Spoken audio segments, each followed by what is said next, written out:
Great. Good afternoon, everyone. Welcome to the Cramlington, Bedlington and Seaton Valley Local Area Council on Wednesday, 21st of July at 4 p.m.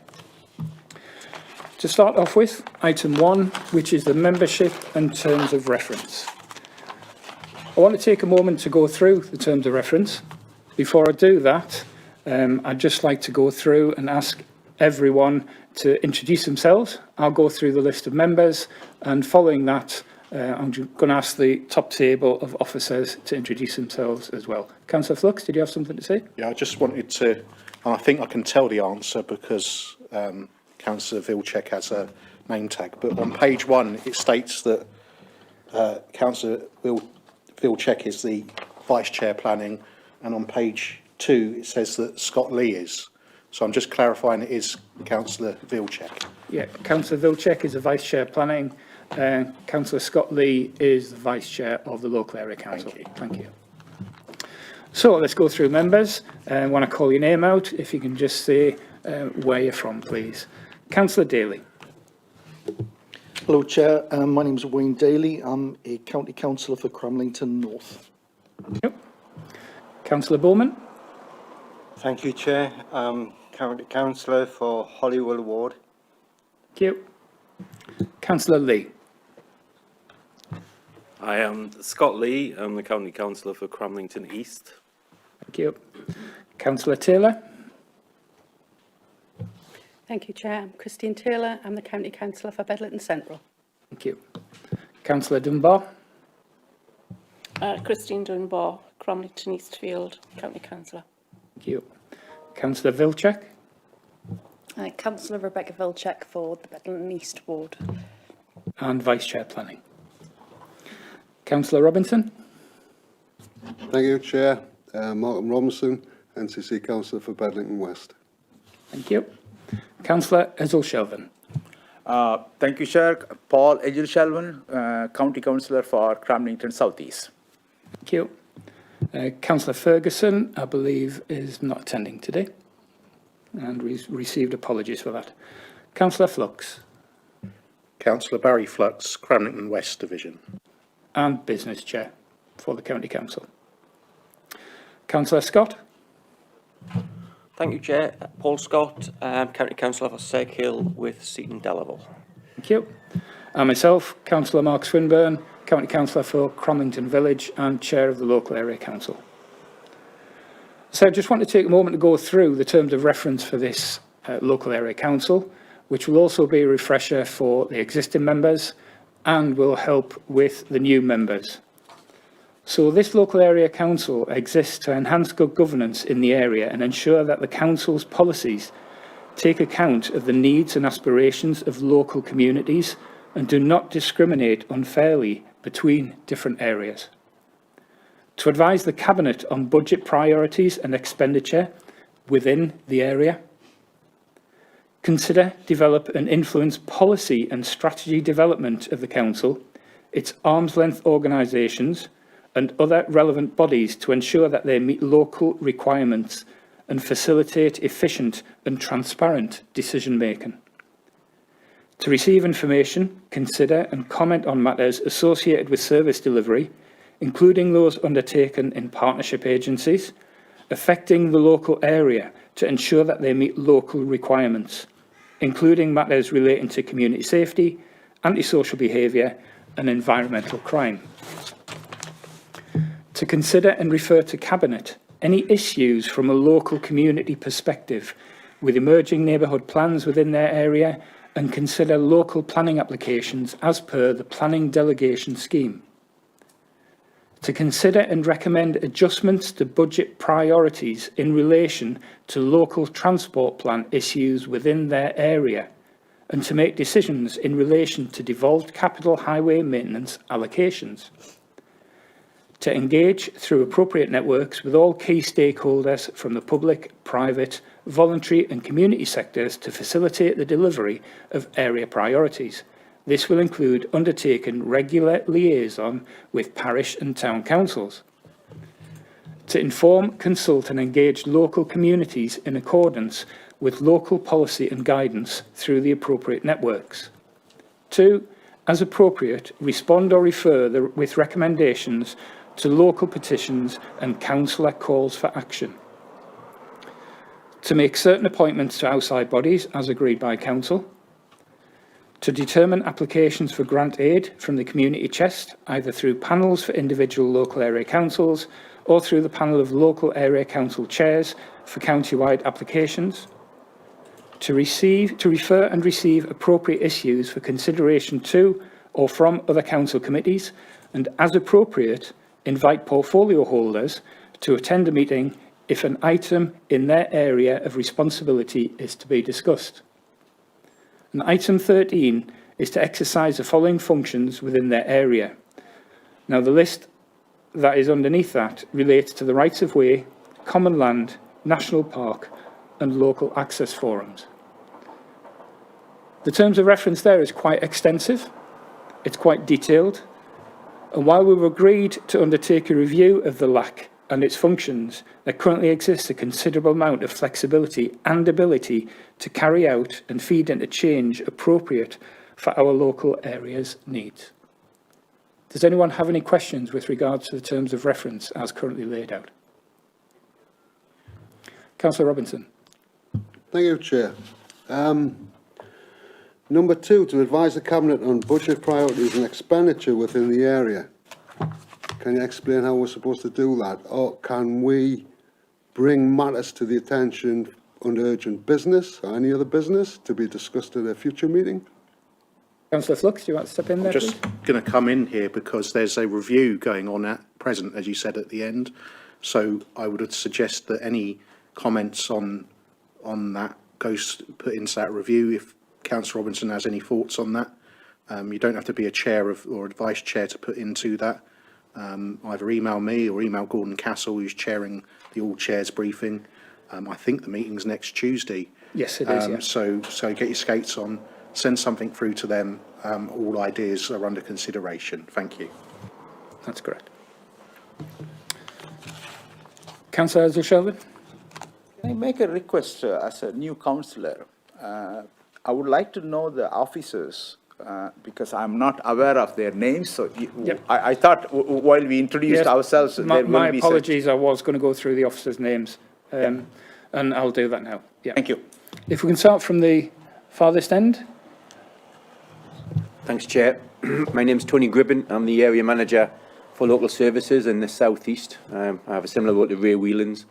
Thanks, Chair. Yep.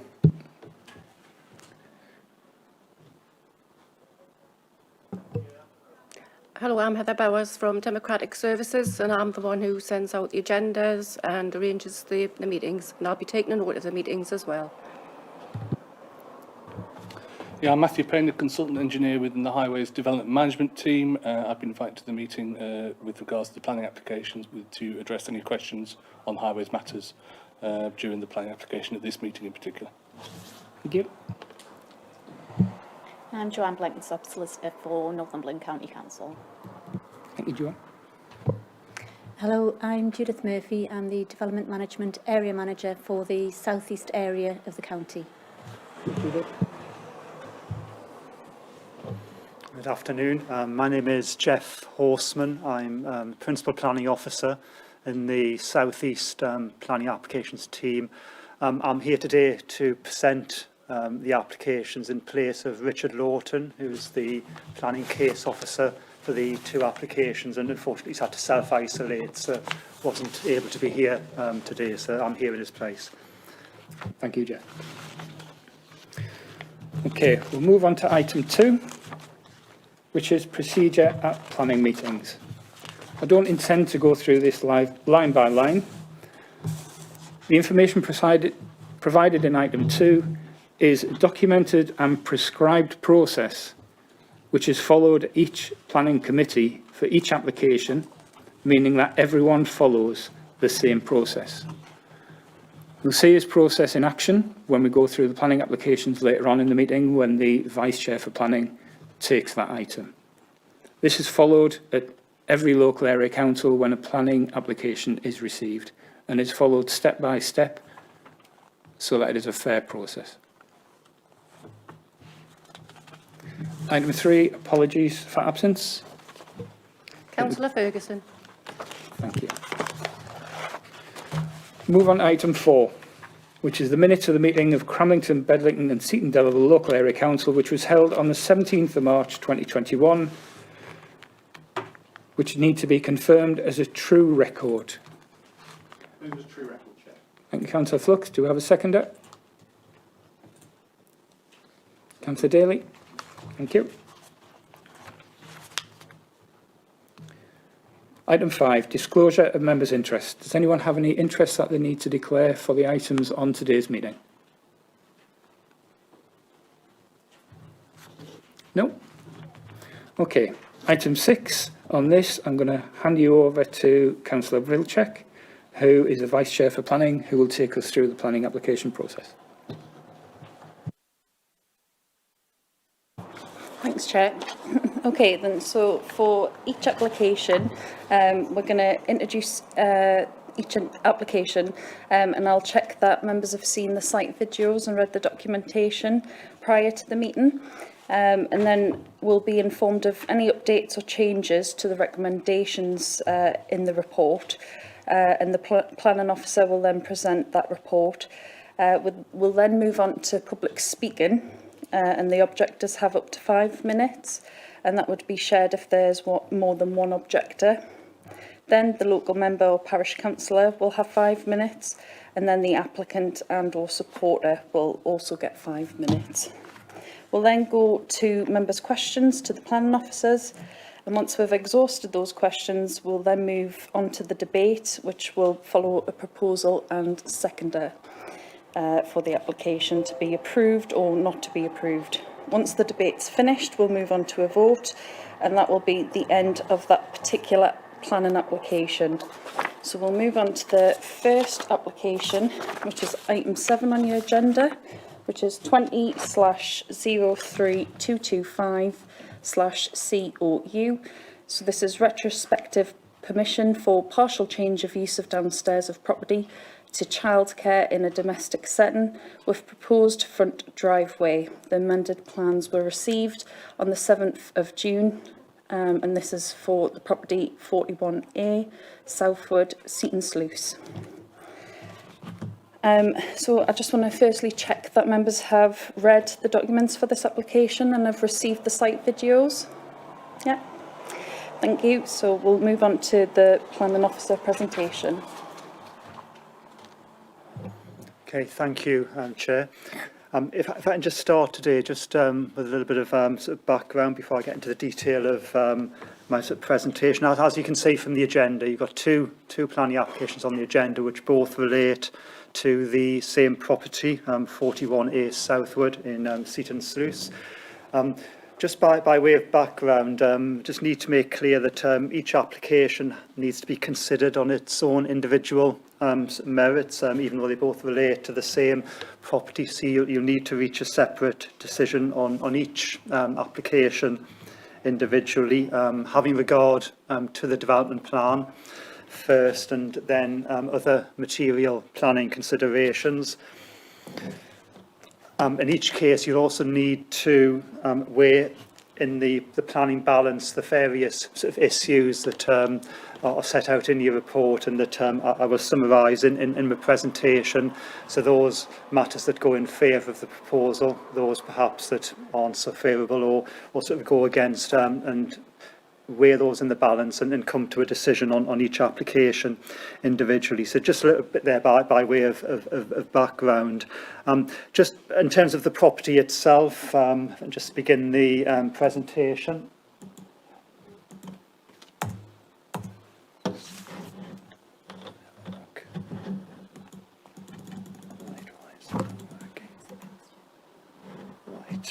Right, let's try again. It worked fine earlier when I sort of, right. Let's try again.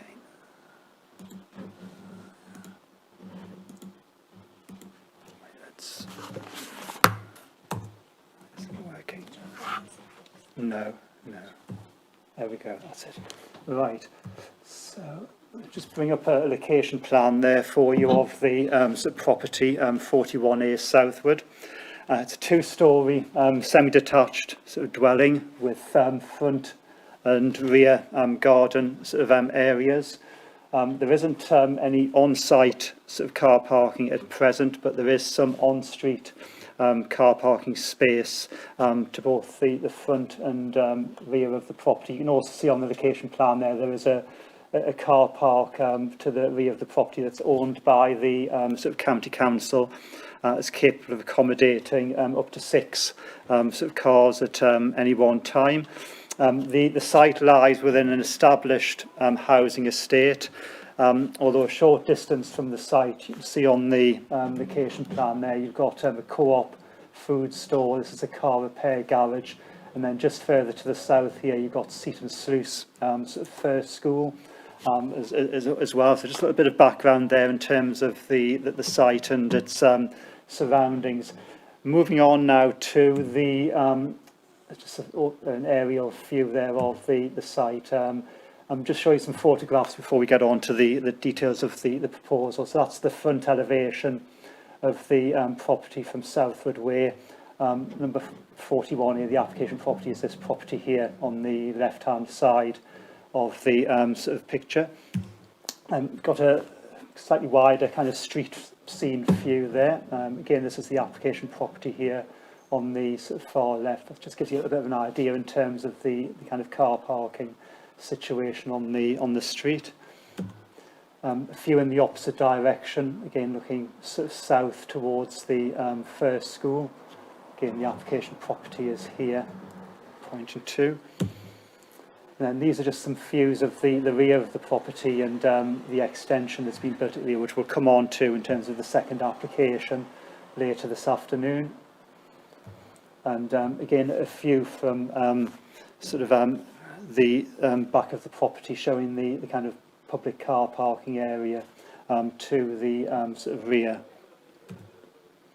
And just some photographs from within the property itself. So you've got photographs there taken from first floor windows, looking at the rear garden amenity space area.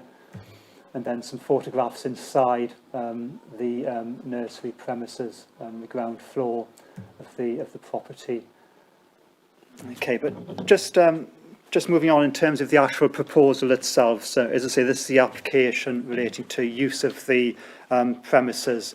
As your report states, the application is for retrospective planning permission, essentially for a mixed use of the property.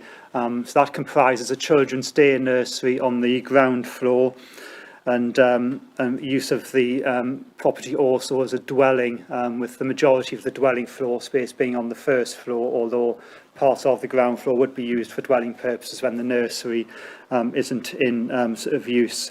In terms of the intensity of the use, that the premises are currently Ofsted registered for up to 22 children to be looked after on site at any one particular sort of time. Although the applicant has advised that during the course of a day there can be up to 30 children cared for at the premises, because some will be there just in the morning, others just in the afternoon, not necessarily there for the entire day. The premises have 4 staff, and we're advised that up to 3 of those members of staff are on the premises at any one sort of time. It's understood from the applicant that the childcare business has operated from the property for the last 14 years, although the use has intensified in recent years to the numbers that we have now. The premises operate from 7 a.m. in the morning until 6:30 p.m, and that's Monday to Friday. They don't operate on Saturdays or Sundays. The applicant has provided details of staggered drop-off and pick-up arrangements that are put in place in terms of bringing children to the nursery and the collection of sort of children. There's details of those arrangements in your report.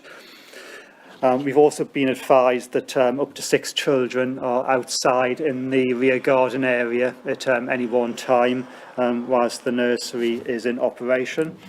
And Lastly, in terms of the nature of the proposal before you, you'll see from your report that the application also includes a proposal to provide one car parking space within the front garden area, to put some hard surfacing down within that part of the site and provide one off-street sort of car parking sort of space. Okay, so that's essentially the proposal. Just very quickly running through consultation responses. You'll see from your report that, that there are 51 letters of support for the application that have been received. I do need to advise you that in terms of those 51 letters of support, 2 of those letters of support are change.org sort of petitions, which have a total of 221 expressions of support contained within them. There are also 4 objections or 4 objectors to the application. There are more letters that we've received, but some objectors have written in more than once, so there are 4 objectors in total to the proposal. The summary of the comments made by supporters and objectors are in your report. Just by way of update, since your report was sort of issued to you, we've had 7 further letters of support which have been received for the proposal. Those include a letter of support from the head teacher of Seaton Sluice First School. In addition to the reasons for supporting the application, which are already mentioned in your report, these further letters of support make reference to the business providing employment locally, and the head teacher of the first school in her letter also states that the business, in her opinion, complements the school by providing locally based childcare outside of school hours for working parents, and that's a service that the school isn't able to provide at present. And she also refers to care being provided by the nursery for a range of children, including children with special educational needs. We've also received 1 further objection to the application from those mentioned in your report. That's from an individual who has already objected previously, but they do raise a couple of additional issues around concerns around loss of privacy from use of the proposed front car parking space, in terms of overlooking from those using that space into their property, and concerns about inadequate refuse storage have also been received. We've also received in recent days further representations from the applicant and a planning consultant acting on their behalf in support of their application. The applicant is registered to speak later on in the meeting, so I don't intend to go through the applicant's further representations in detail. They'll have an opportunity to make those when they speak, although I will make some reference to them as I go through the presentation. So just really to finish off now, just to go through some of the sort of key issues in terms of this change of use sort of application. And essentially, and the view of officers are that we have 4 key issues that need to be considered in coming to a decision on this particular application. One of those issues is the economic benefits of the proposal. There are clear economic benefits in terms of providing employment opportunities for those staff working in the nursery. Clearly as well in terms of working parents needing sort of childcare, there are economic benefits there in obviously providing opportunities for working parents to take up employment through having, as I say, the nursery available for childcare.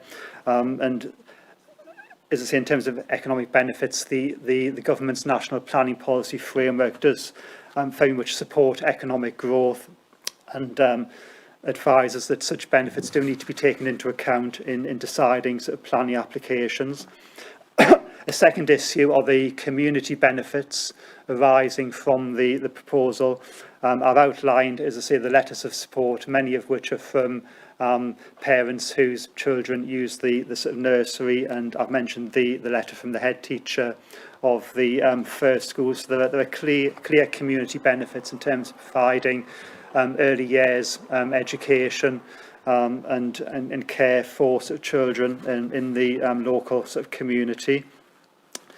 And in that regard, policy SS3 of the Blythe Valley Core strategy, which is mentioned in your report, does mention the community benefits from community facilities, the benefits that those do provide.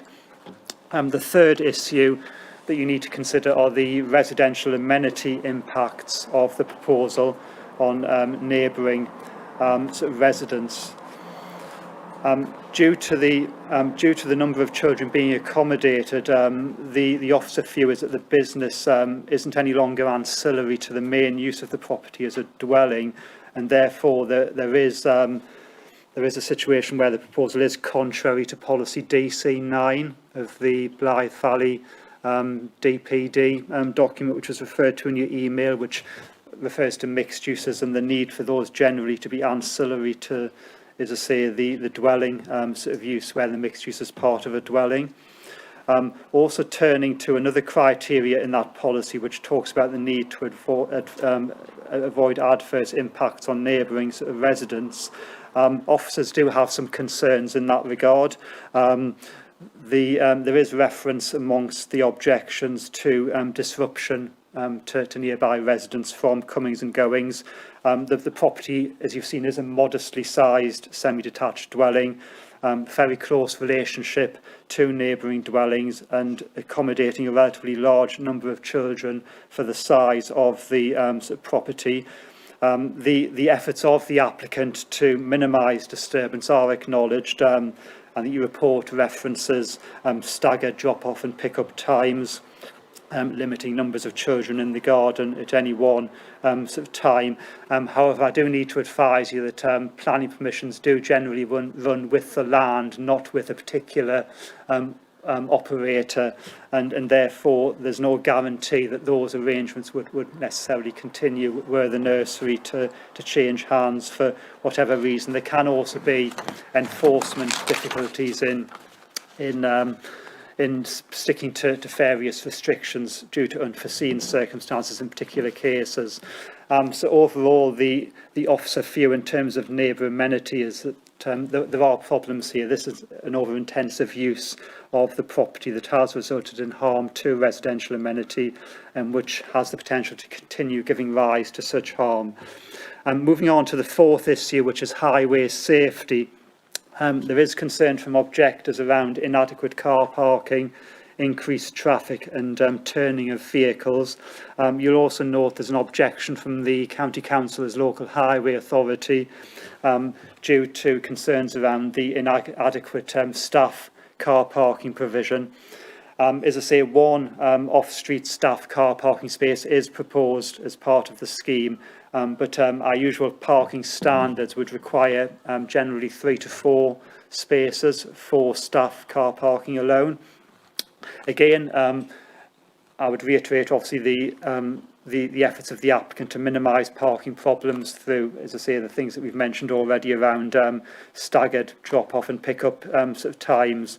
But again, overall, there is a concern that inadequate staff parking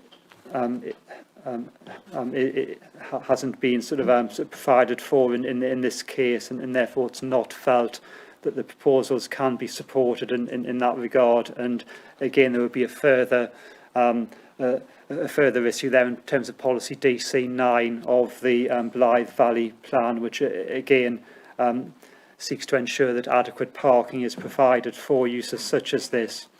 There is reference in your report to an appeal decision regarding a nursery elsewhere in the country in support of the officer recommendation. The applicants in their late representations have referred to another appeal decision which supported a nursery of slightly smaller size than what's proposed here. They've also made reference in their late representations to a couple of other day nurseries in Seaton, Delaval and in Blythe, which were granted permission by the County Council in 2014 with no off-street car parking provision. However, in terms of those appeal decisions and the other nurseries that have been mentioned, I do need to advise you that each case has to be considered on its merits. and the officer feels that there are differences between those various other cases in this particular case in terms of the location of the application sites, the number of children accommodated and previous planning history issues as well. So you shouldn't be relying, in our view, on those matters in deciding whether or not to grant permission. So just coming to a recommendation, so on balance, whilst acknowledging that there are clear economic and community benefits from the proposal, officers consider that these do not outweigh the residential amenity and highway safety harm that arises now and potentially in the future due to the scale of the use in relation to the size of the property, its close relationship to neighbours and very limited potential for off-street parking, and therefore the recommendation is to refuse planning permission for the reasons set out in your report. Thank you, Chair. Thank you. Okay, so we'll move to public speaking.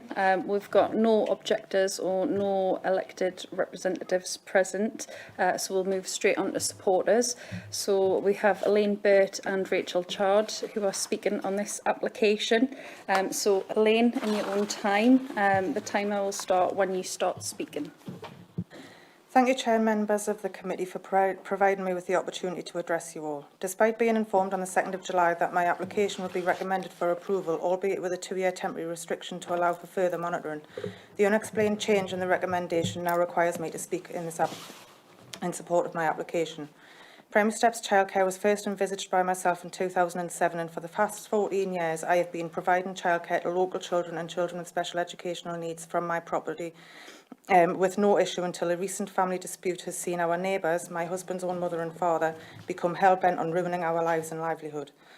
4 letters of objection have been received in relation to this objection. 3 of these are from friends or acquaintances of that neighbour, none of who live close enough to be affected by the proposal, and all of the objections have been made in bad faith. They need to be put into context with all of the letters of support from residents on the street and elsewhere in the village. At the time of writing, there were 51 letters of support and a petition containing over 200 signatures from local residents in favour of the application. In addition, Seaton Sluice First School have now written in support of the application, recognising the vital service which our business provides to the community. Sadly, the overwhelming level of support has not been reflected on within the report, and a serious material consideration is overlooked. A request to withdraw the application from the agenda and address this submission was rejected, and as such the report has been presented to you today without full presentation of the facts and merits of the case. There is limited time available to me to be able to address the report's shortcomings, but I will attempt to do so anyway. The report concludes that the principle of the development is entirely acceptable in planning terms. The numerous letters of support show how vital the service is to the community. In this context, we are only one of 3 childcare providers in Seaton Sluice who provide childcare for 2 schools, which do not provide wraparound care. We enable parents to work full-time and are proud to be one of the only childcare providers nearby who cater for children with special educational needs. We have remained open throughout the pandemic and have been contacted by the council to provide childcare for key workers when schools have been forced to close. The officer's main concerns relate to the perceived impact on the proposal on the amenity of neighbouring residents, as well as highway safety.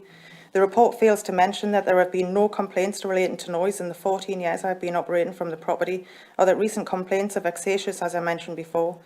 Paragraph 7.24 indicates that the proposals result in the generation of increased levels of noise and disturbance based on high volume of children and parents visiting the site. There are over 50 letters of support from immediate neighbours which state that there are noise issues, and the planning officer in question even remarked on their site visit as to how quiet the property was.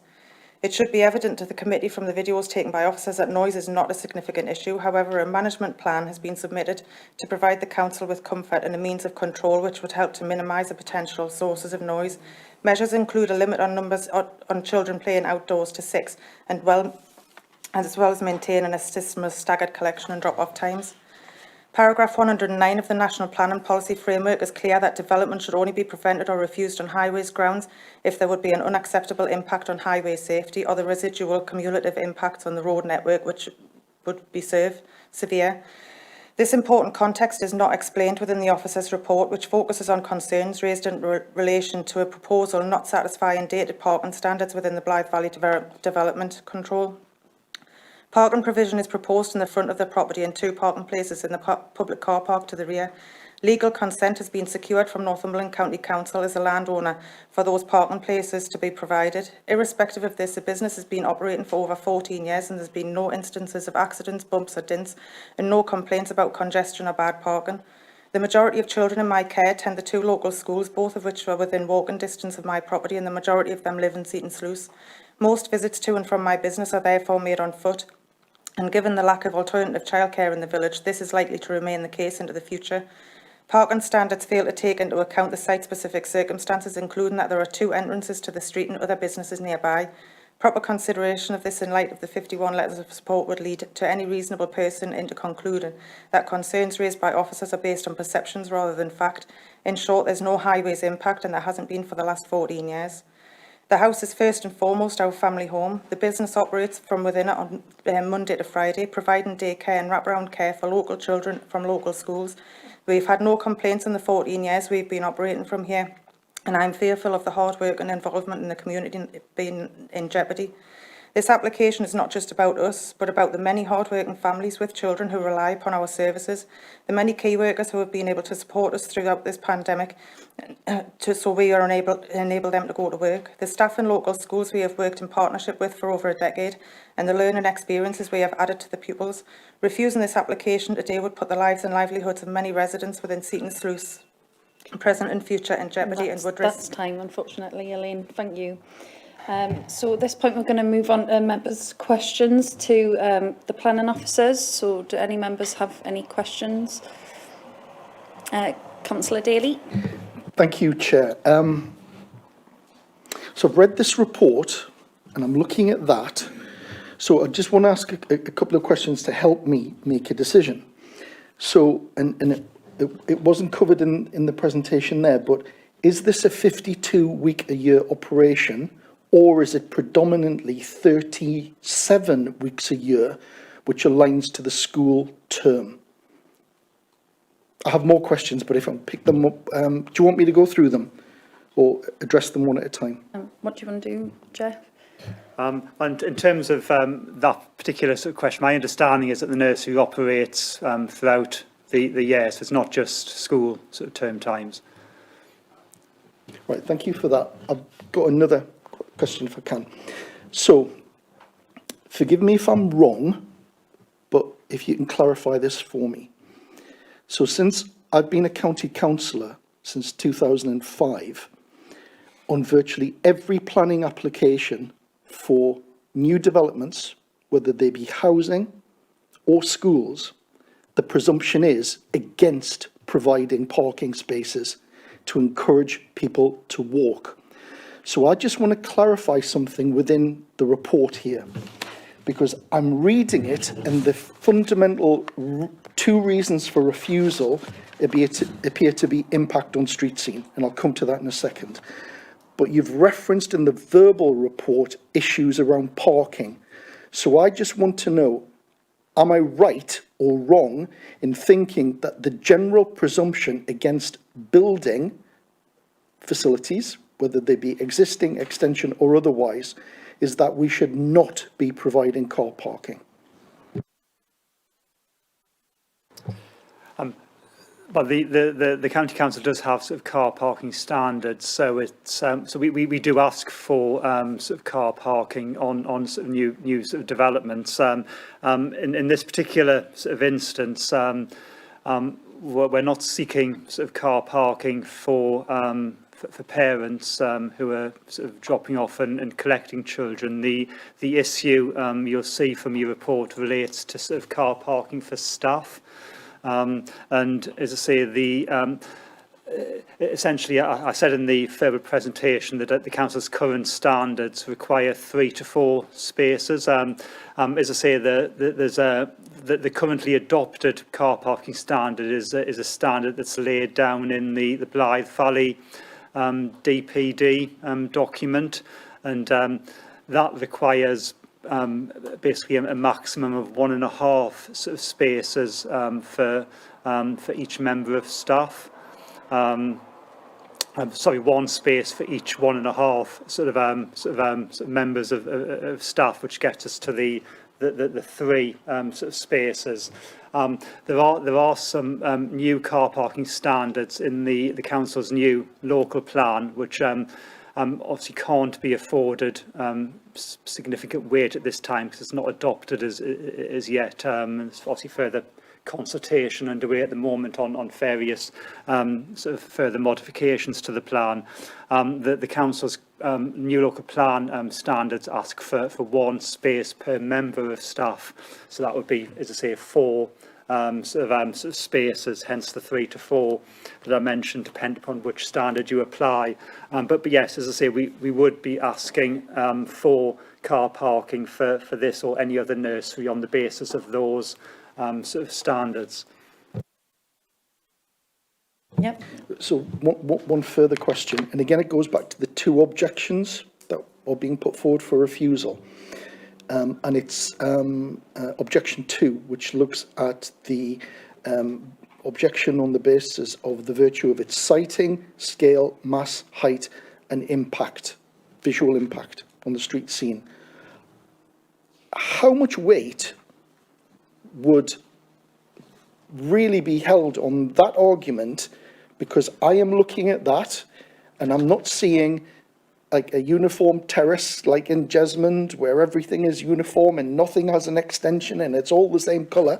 What I'm seeing there, different colours at the fronts, what look like different designs, people who've got extension porches at the front. How robust or how confident are you that that reason for objection would be considered as valid, given what to me looks like, and I've never been down there, so I can't really say that, you know, I can go by the picture only, but what looks to me like a very varied housing scene? Yeah, I think there's perhaps where there's a little bit of confusion just arisen because this is 2 applications on the agendas. I think the refusal reason you're referring to there is one of the refusal reasons in relation to the extension applications. That's not a matter for this application, this first application that we're looking at, which is for the kind of continued use of the property as for kind of mixed use dwelling, childcare, nursery purposes. As I say, the 2 refusal reasons that are set out in your report for this change of use sort of application, as I say, the first of those sort of relates to harm to the amenity of nearby residents, and that's related to basically just general noise and disturbance from comings and goings associated with parents dropping off, collecting children, obviously just general disturbance from obviously use of the rear garden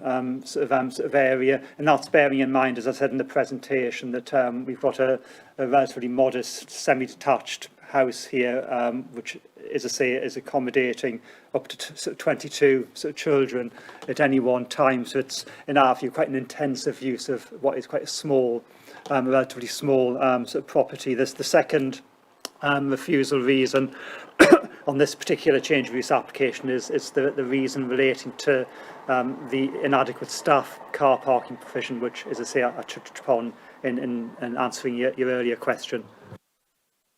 Thank you, Chair. Thank you. Any more? Councillor Flux? Yeah, thank you, Chair. And thank you. You went through in quite detail about objections and supporters and whether there was a petition and things like that. It's very useful. We like that. But my question is about one of the objections from Seaton, Sluice and Old Hartley Residents Association. Can I ask what the nature of that is? Is it that just 2, you know, is it a small committee and just one person's objected, or are they a big organisation, or what?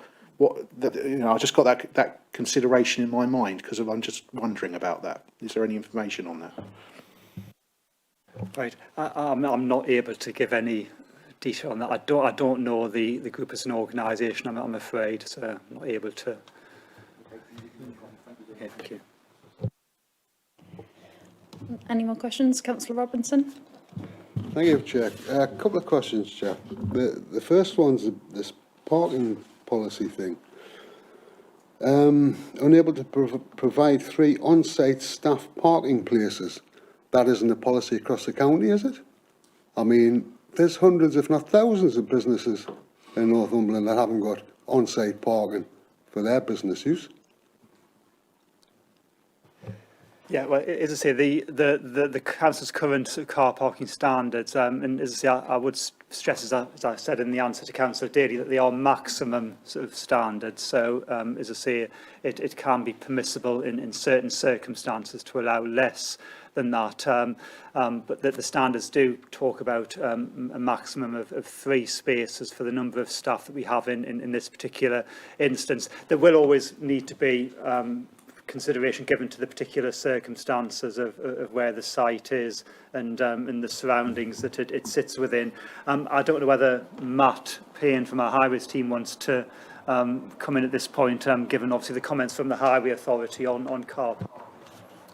Yeah, thank you, Jeff. Yeah, we've obviously assessed the application and its merits against the parking standards, which are tied by policy, and obviously in this situation it's tied to the Blythe Valley policy, which requires the numbers that Jeff has set out, and it's our view that there's insufficient secured parking in terms of what they can deliver on site and what they can secure. Obviously there's been additional information with regards to an area to the rear of the property where the garages are, where they've been given allowance to use that area as the same as any other person that was able to use that area. There's no specific area for them to use, nor that is guaranteed for them to use. You'll see in the submission from our estates team in response to allowing them access to that area that whilst they will be able to use it, there's no guarantee that there A will be a space or B that will be available for the length of this permission, which of course is tied to the land and therefore will continue unless there's another application that comes in. So that's our concern, is obviously that it's the additional off-street parking that could occur as a result of the development and the change of use. It specifically says staff to provide 3 on-site staff parking spaces. That's correct. I can't see anything on the picture that would preclude staff cars from parking anywhere up and down that road. There's no double yellow lanes, there's no resident parking. Yeah, the only parking restrictions that are in that vicinity are on the approach to the co-ops, and recently been putting some new parking restrictions from past the co-op. But obviously, as you can see from that photograph there, on-street parking does occur. A number of the dwellings have and do not have on-street parking. I mean, for example, this dwelling has no off-street parking as a dwelling, and we've taken that into account in our assessment because as a 3-bed dwelling, we would anticipate 2 parking spaces there to be there, but there isn't because they don't have any off-street parking. So, if you like, the residential parking demand is currently on street and will remain on street, and we've accepted that because that's the existing situation. It's the additional staff that travel to the development and potentially come by car that we are concerned about. I'm bemused by that, I really am. My second question, we've heard that there hasn't been any complaints over the last 14 years with regards to this. But one of the reasons for refusal is the adverse impact to the amenity of existing residents. Now, if there hasn't been any complaints and it's been going for 14 years, is that in itself not saying there isn't an adverse impact? I think just in response to that, I suppose coming back to my sort of presentation earlier, yes, the information that we have is that the nursery has, the childcare use has operated from the premises for the last sort of 14 years, but our understanding is that it's only relatively recently that the premises have accommodated the number of children that we're talking about now. So it's essentially started off as probably quite a small scale child-minding sort of business, and as I say, you can operate small child-minding businesses for, say, 5 or 6 children from your house without having to get planning permission off the sort of local authority. So our understanding is it started off as a small scale sort of use and is intensified more recently in recent years, particularly since an extension was built to the back of the property, which is obviously the subject of the second application on your agenda. So the level of use we have now is relatively sort of recent. Yes, the applicant advises us that she hasn't received any complaints. Obviously, we do have some objections on the planning application, which I mentioned in the presentation. Notwithstanding all of that, obviously, as officers, we have to, and as members in deciding the application, you need to have regard to the particular circumstances of the site. And as I said in my presentation, officers do have some concerns around, as I say, the size of the property, its very close relationship to neighbours. Obviously, it's a semi-detached dwelling, so it shares a boundary with obviously the adjacent semi. Other houses are in quite close proximity.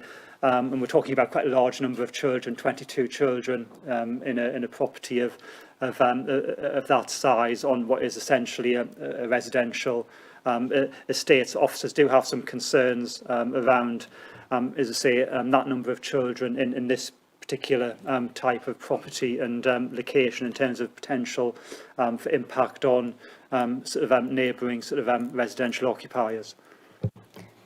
Chair, sorry, could I just add to what Jeff's saying? Just make another point. And notwithstanding what you're saying, Councillor Robinson, we've talked about this many times in committee before, and there's been training on retrospective applications. And, you know, you shouldn't really be swayed, your decision shouldn't be swayed by the fact it's retrospective. We have to look at this as if, would we consider this to be acceptable if it wasn't there now?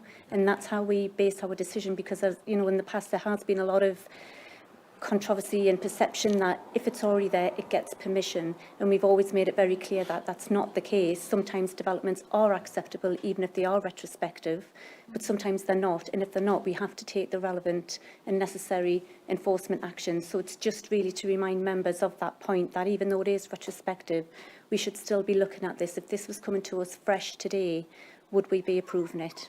Thank you, Chair. Thank you. I just want to say, Jeff, I perfectly understand your conclusion, the first conclusion. I'm just not sure I understand the second conclusion. I don't think it bears merit. And the recommendation, both the recommendations seem to be based on the second one, actually. So that's what I've got a problem with. Thank you. Any more questions? Councillor Taylor. Hi. Sorry, I'm going to go back to the parking. You said before up to a maximum of 3 parking spaces. Is there leeway on that? Does it have to be 3? Is it up to? Can it be less than 3? It is a maximum standard, so yes, it can be potentially less than that. But as I say, on these matters, we do take advice from the Council's Highway Authority, and as I say, their view in this instance is that given the particular circumstances, there should be 3 sort of off-site, off-street sort of car parking spaces provided for staff. Okay. Can I ask as well, the staff that they employ are all local? Do they walk to work? Will they be using those spaces?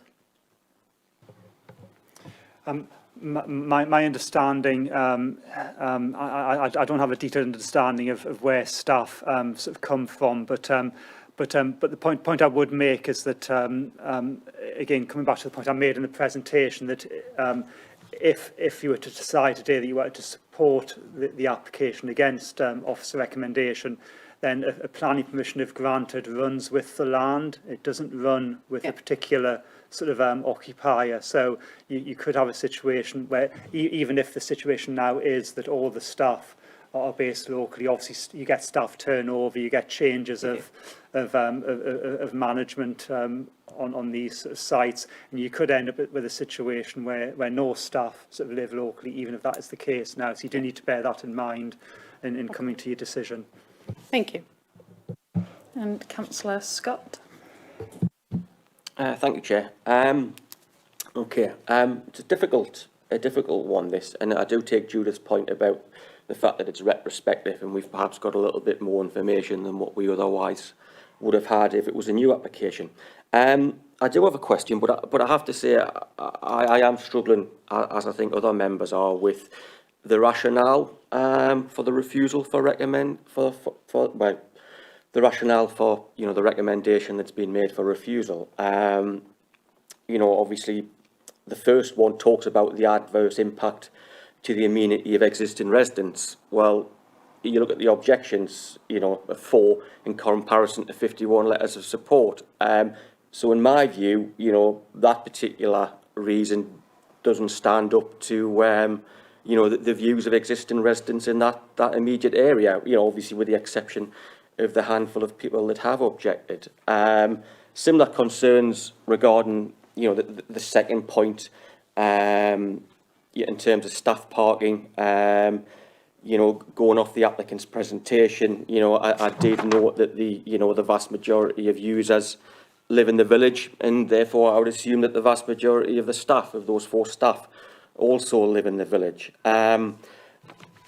I think what we've got here is recommendations, really, that, and I take Judith's point about it being retrospective, but they're not backed up by, you know, what we actually do know about the situation. You know, Scott, can I just say that it's questions only, not a speech? Sorry, I do apologise. I will get to a question. Okay, so, as you know, Councillor Wilczek, I do like to have a little bit of a say every now and again. So, the question I've got is, the applicant mentioned that up till very recently, she was expecting this report to be approved on the basis of a 2-year temporary restriction. So, I would like to ask the planning officers what has changed since that discussion took place. Right. Well, as with all sort of planning applications, obviously there is obviously consideration of those by officers in assessing proposals. In this particular instance, a temporary permission was something that was considered by officers, but after considering, as I say, the representations that we've had and assessing the application against sort of policy, the view was arrived at that the officer recommendation should be refusal in this instance for the reasons that have been advised. Obviously, a temporary permission is one option that could be pursued if you felt that that there was a need to allow further time for the impact of this business to be assessed. Obviously, one view that ourselves as officers have is that we don't feel that this is a suitable property for this number of children. As I say, it's a semi-detached property accommodating 22 children. So again, one purpose, if you were to wish to support a temporary permission, would be that would obviously give the occupier an opportunity to look for alternative sort of premises elsewhere in the village that would be in a more suitable for that number of sort of children. So it's something that was considered by officers, but in the end we felt that it wasn't something that we wished to recommend to yourselves, but it's something that is open for yourselves to consider if you feel that would be the best way sort of forward as an alternative to simply granting a permanent sort of permission. Thank you. Councillor Ezel-Chelvan. Thank you, Chair. I have 2 brief questions. I'm looking at 2.3 in your report, description of the proposals. So there is a maximum of 22 children, but there seems to be a big elasticity in terms of the number of visitors per day, 16 up to 30. Okay, it is accredited to shift patterns of the parents. So my question is that if the shift patterns change in future, and if the number of visits per day increases thereby, we as a council will not be able to do anything if we give permission today, will we? Right. In terms of the sort of numbers issue, well, first of all, aside from the planning process, as I say, all nurseries are regulated by Ofsted, so there are limits placed by Ofsted in terms of the number of children that can be accommodated within a premises. In this particular case, it's sort of 22, which is the number registered with sort of Ofsted. In terms of the planning process, were you to decide that you wanted to support the application on a permanent or indeed a temporary basis, we can attach a condition to any planning permission that would limit the numbers to sort of 22 and not allow that number to be exceeded if that was a concern that there might be more than 22 at some point in the future. What I'm saying is that let's keep the 22 as it is, and if the shift patterns change as a result, like 50 visits per day, and if the nearby residents complain that this is too much of traffic, as council, we will not be able to do anything if we give permission today. That's what I'm asking. I'm not quite sure I understand, as I say, your sort of question. As I say, if you were to decide today that you wanted to support the application, what I'm saying is that if you wanted to support the application, we could attach a condition to any planning permission limiting the numbers of children to 22. So that would give us some control in the future if, as I say, there was a concern that the numbers were going to increase. So as I say, that is something that we could do if you did wish to go against officer recommendation and support the application. So one last question, I'll stop at that one. There were 51 supporters. They are not necessarily from the same residential area. Is there any evidence to say that they are from the same residential area? It could be people living outside, possibly. I don't know, to be honest with you. I've not gone through all 51 sort of letters. As I said at the start of the meeting today, I'm kind of standing in for a colleague who was dealing with the application and isn't able to present due to having to self-isolate. So I don't know where those representations have come from. Having read some of the recent late letters of support that we've had, certainly those have been from parents who have children at the nursery. So there are a number of parents, yes, who have written in support of the proposal. Chair, could I just add to what Jeff has said there?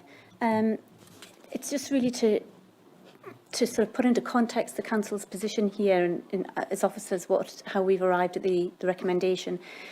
When you read through the report, just in terms of the whole temporary permission issue, paragraphs 7.22, 7.23 really do sum up where we are coming from with our recommendation. It was an inspector's decision, and that was based on 10 children being cared for in one single dwelling. And it really does sum up quite comprehensively how we have approached this as well, in terms of our concerns as planning officers around the number of children, which is considerably more than 10, being cared for in this one property. And it does make specific reference to, in 7.22, the property within the appeals site also used the rear garden area. I think somewhere in there it says something about it being quite a small area, and we've seen that on the photographs that there is quite a small garden area to this property. I know that the applicant has mentioned that she could cap how many children would use the garden at any one time, but you know that's something we can't enforce. We can't be there all the time to see that. So you know we have to, and the children, you know, they change, they grow up, they go to school, and then there's children change all the time, and you know who they're taken in. So it's really just to put back to members where we are coming from with this. If you are minded to look at a temporary permission, we're not really looking at that with a view to further monitoring. We're looking at that with a view, we would be looking to support that if it were for the applicant to look at other premises which were more suitable. Thank you, Chair. Thank you. Councillor Dunbar. Thank you, Chair. Could somebody show me on a map where the bins are going to be? You've got it's a business. You've got 22 children creating a lot of waste through the day. So where are the bins going to be? Well, essentially, my understanding, you can see from the photograph there, is that my understanding is that the business just essentially makes use of the existing domestic refuse collection arrangements, that there aren't any special kind of trade waste arrangements in place. So you can see from the photograph there that essentially the wheelie bins are essentially kept at in the front garden sort of area at the front of the property. I just think that for 22 children, I mean, there's only me and my husband, and we have a green bin full every week, and the blue bin. I just think as a business, it would probably have to have bins, and I don't know if there's any suitable place to have such an industrial-sized bin going forward. That's what I'm just concerned about. Do any other members have any questions? Councillor Robinson? Thank you. Final question, Jeff. You said Ofsted had approved this nursery facility for up to 22. When did that take place? My understanding that that's been within the last 2 years since the property was extended. So there's been, obviously we've got the second application on the agenda, so it's within that time period. That complicates things then, if it's been since an extension and we haven't considered the extension yet. Well, as I say, the situation we have is you'll see when we come to the extension application is that a planning permission was granted for an extension, but essentially what's been built isn't in accordance with but the approved in plan. this case, this particular instance, I'm more concerned with when Ofsted, which I would imagine knows far more about how much space children need in nurseries and whatnot than, our planners, with the greatest respect. But if their consideration had been arrived at due to the fact that there was something else there that we haven't considered yet, it like blurs the lines even further. I think just to come back on that sort of briefly, I think it's just, understanding that Ofsted will be looking at potentially different matters to what we would be looking at in terms of assessing a planning application. Obviously, I'm not an expert on kind of education sort of matters, but my understanding is that obviously they would look at such matters, for example, as kind of internal sort of space that's available to provide education, staffing ratios, things like that, which may dictate kind of numbers that can be accommodated. Now, those aren't necessarily planning issues. Obviously, we're more concerned about the kind of external environment, as it were, and, as I say, the impact on neighbours and parking and matters such as that in terms of the kind of locality within which the site is. Okay, if members don't have any more questions, we'll move on to the debate. There's to be no speeches until the proposal's been seconded, and speeches may not exceed 6 minutes. And of course, we can have amendments to motions. So do we have any motions from the floor, please? Councillor Daly? Very rarely will I ever do this, but on this occasion, what I would like to do is to actually move that we approve the recommendation, that we approve we refuse the refusal and we're approving, and I can give you 5 reasons if you want me to give you them now. I think we'll have, okay. Then, yeah. So that we approve the permission. 1, so I'll give you 5. It aligns to policy DC1 that development proposals should be within the settlement boundaries, which this is. It says so in the report. Approval condition number 2. It is in accordance with policy SS3, which is helping to build communities, which again is listed within the report. Number 3, that it is in accordance with policy C1 of the Blythe Valley Core Strategy about dual use for community benefit. Again, it's in the report. Number 4, that it aligns to the NPPF, providing employment opportunities, not just for staff, but probably the ancillary support to ensure that people can actually work as well as have childcare. And finally, it's in accordance with policy DC 12 of the Blythe Valley Development Control Policy on community development in the communities in which they serve. And I've just taken those from the reports in front of me, Chair, and I'm using those as an opportunity. And I say very rarely will I do this, but I think on balance, it is very difficult, but on balance, I would approve permission in this case. Do I have anyone that seconds that? Councillor Flux? Yes, I will second that, Chair. Thank you. So the motion's been proposed and seconded. Do I have anyone that would like to start the debate? Councillor Robinson?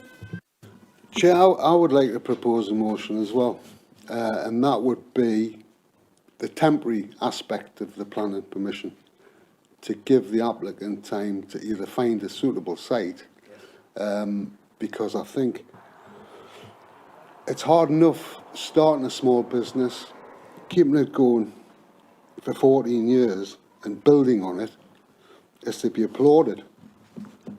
The thing, I can really see why 22 children in a semi-detached 3-bedroom house or whatever it is overuse. I mean, you know, totally support the business, but it seems to be in a facility which isn't really suitable for it at all. I would argue that the highways thing's a bit of a red herring and whatnot, but I can't get away from that overuse of the building. But I would like to give the business the 2 years that you're talking about to find suitable nearby premises which you can decant into. As there's already a motion out there, we would have to deal with that motion first. However, if Councillor Daly did want to amend his motion. Chair, what I was going to suggest, and we have legal advice here, is could that not be a condition of the approval as opposed to an amendment? It would be a condition of approval. If I can just come back on that. Yes, if you were to wish to support a temporary permission, then yes, that would be secured by means of a condition on the application. I would say as well, just on the matter of sort of conditions, obviously, if you are looking to support the application in one form or another, either permanently or temporary, we would need to perhaps give some thought to other conditions as well. So, for example, limiting the numbers to sort of 22, as I've mentioned. Obviously, I mentioned in my presentation around some of the mitigations that the applicant has put in place around drop-off and pick-up times being staggered. You may wish to kind of formalise those in terms of, say, like a management plan type condition to make sure that those kind of mitigations are tied sort of down. Again, you may wish to have an hours of business condition, so it does stay at 7:30 till sort of 6 p.m. Monday to Friday, and isn't operating in the evenings or at sort of weekends. So just to be aware of those kind of matters when you're debating the application. Chair, if I could come in on that, and again, the officer's made some really good points there, which again form, if we are minded to support this, would form conditions. And, you know, we could sit here all night going into the granular detail of them. And what I would suggest, and please, we have Judith here who can perhaps advise us, but in situations like this before, what's tended to happen is there is a general view taken from the committee, and then it is given, delegated powers are given to officers, usually with the chair and vice chair, to be able to put those conditions into the formal, a finished document in a sense. But my view is that the essence of what we should be doing today is to grant permission, subject to a maximum 22, that time-bound period which Councillor Robinson has mentioned, and delegate to officers and the chair and vice chair some of that more granular detail which has just been discussed there, because otherwise we'll be here all night. But I'm happy to stay here all night if you want to. Yes, usually we would delegate to the Director of Planning in consultation with the Chair. Does anyone want to second Councillor Daly's motion? Councillor Ezel-Chelvan. Can I just clarify, the original motion was by Councillor Daly, seconded by Councillor Flux, and it hasn't been amended. It's just that he is, it's just the conditions, yes. Yeah.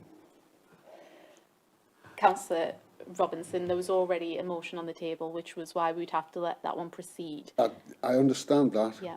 What I need to do is understand what it means, because I might well withdraw mine if that covers everything that I wanted to have. I'll try and summarise, Councillor Daly. So it is a motion minded to approve with conditions to be delegated to the Director of Planning in consultation with the Chair, namely it to be temporary for 2 years, that it be condition for timings, the number of children at 22. I think that's the 3, yes? Anything else? In which case I can withdraw mine. Yeah.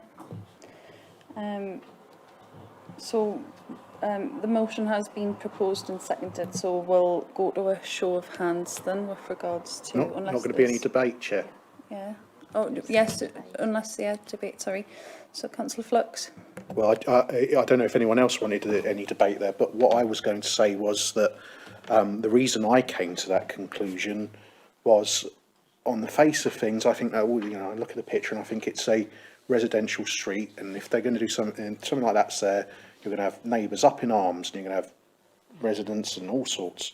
But when I actually look in the report, I've got 4 objections which have been talked about. There's no representation from the parish council, who clearly, the democratically elected body there, aren't sufficiently concerned to object to it. There aren't a huge number of objections from all and sundry on the street. There isn't. I asked the question about the Residents Association. If the Residents Association was so bothered, I'm sure they would have sent someone here. And essentially, that's what's put it in my mind, to be perfectly honest. The whole thing of the 22, that confused me. I mean, planning is saying one thing, Ofsted is saying a slightly different thing. But, Ofsted have said they're happy with that number. So, what am I to say? So in that respect, that's why I seconded Councillor Daly's motion on that basis, because of essentially that. And also when we've heard that the applicant was being told there was potentially an approval here, it seems to me that this is probably a very, very fine line of the decision in any case. So that's basically why I've come to second Councillor Daly's motion. Thank you very much. Would any other member like to speak? Councillor Scott. Just a quick question for clarity. When Councillor Daly proposed his motion, which I do support, he didn't put a temporary time frame on it, but that was included in the summary from the solicitor. So I just want to check exactly what that motion is. We did seek clarification as to whether there was an amendment. Is that the proposal? Did you amend? So, to clarify, Yeah. what I'd said stands. What we're talking about, correct me if I'm wrong, please, is that we're going to put some conditions which will be written into this, and those conditions are, which we just covered earlier on, that the number of young people should not exceed 22, which is the Ofsted number, and that there will be the drop-off pick-up times. I think those were the two and a 2-year time window. So that will be within the conditionality. The reasons for approval need to align to actual policies which we use as a council. Those are the, kind of the added value bits that you can bolt on, I think, is my layperson's interpretation of things. And Councillor Flux seconded that, and he was happy with that further amendment in respect of the conditions. That's fine, thank you. Councillor Ezel-Chelvan. Getting more confused here with all these motions. Councillor Daly, first he said he is going to minded to approve the whole thing. Now he is adding conditions. We are also talking about temporary. How many motions are there? Question number 1. Question number 2, will one of the conditions include the temporary period? please. Thank you. There is currently one motion on the table. One motion which is minded to approve, subject to conditions, which is delegated. The wording of those conditions is delegated to our Director of Planning in consultation with the Chair to prepare the exact wording. But in essence, 3 of the conditions have been set out, that they will be subject to wording, that there will be a 2-year temporary status on the permission, so it will run for 2 years. There will be a limit on the number of children, as per the Ofsted, 22 maximum, and the hours of the business will be limited to the hours that are currently specified. For clarification, thank you, Chair. For clarification, at the end of 2 years, this will be reconsidered or automatically given. That's my another question. I would defer to Judith on that one. Yes, Chair, if further application would be required and it would be reconsidered again. Right, do any other members have any questions? We'll move to the vote then with Councillor Daly's proposed motion and recommendations. All those in favour of the motion, can you show your hands, please?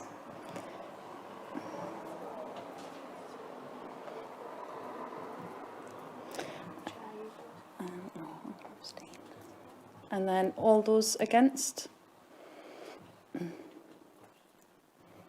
And abstentions?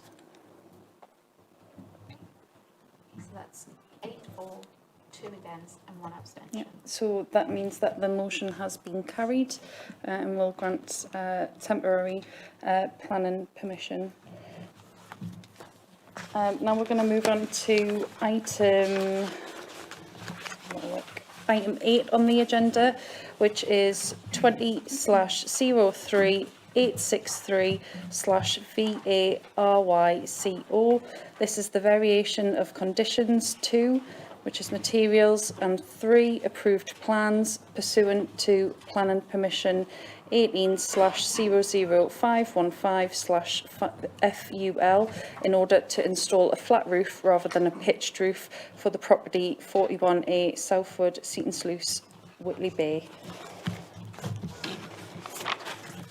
So I just want to check again that members have read all the planning application documents and have watched and received all the site videos as well. So we'll move on to the planning officer presentation, please.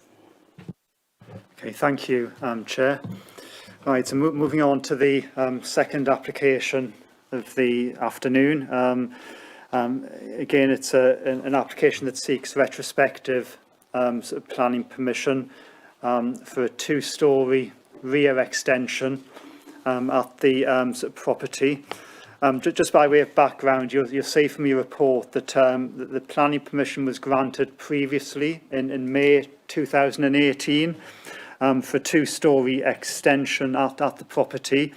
But the situation we find ourselves in is that the extension that has been built is not in accordance with the plans approved under that previous permission. So you've got on the screen in front of you there the approved plans from 2018. So you can see in the bottom left-hand corner the rear elevation, which shows the kind of single part 2-storey extension that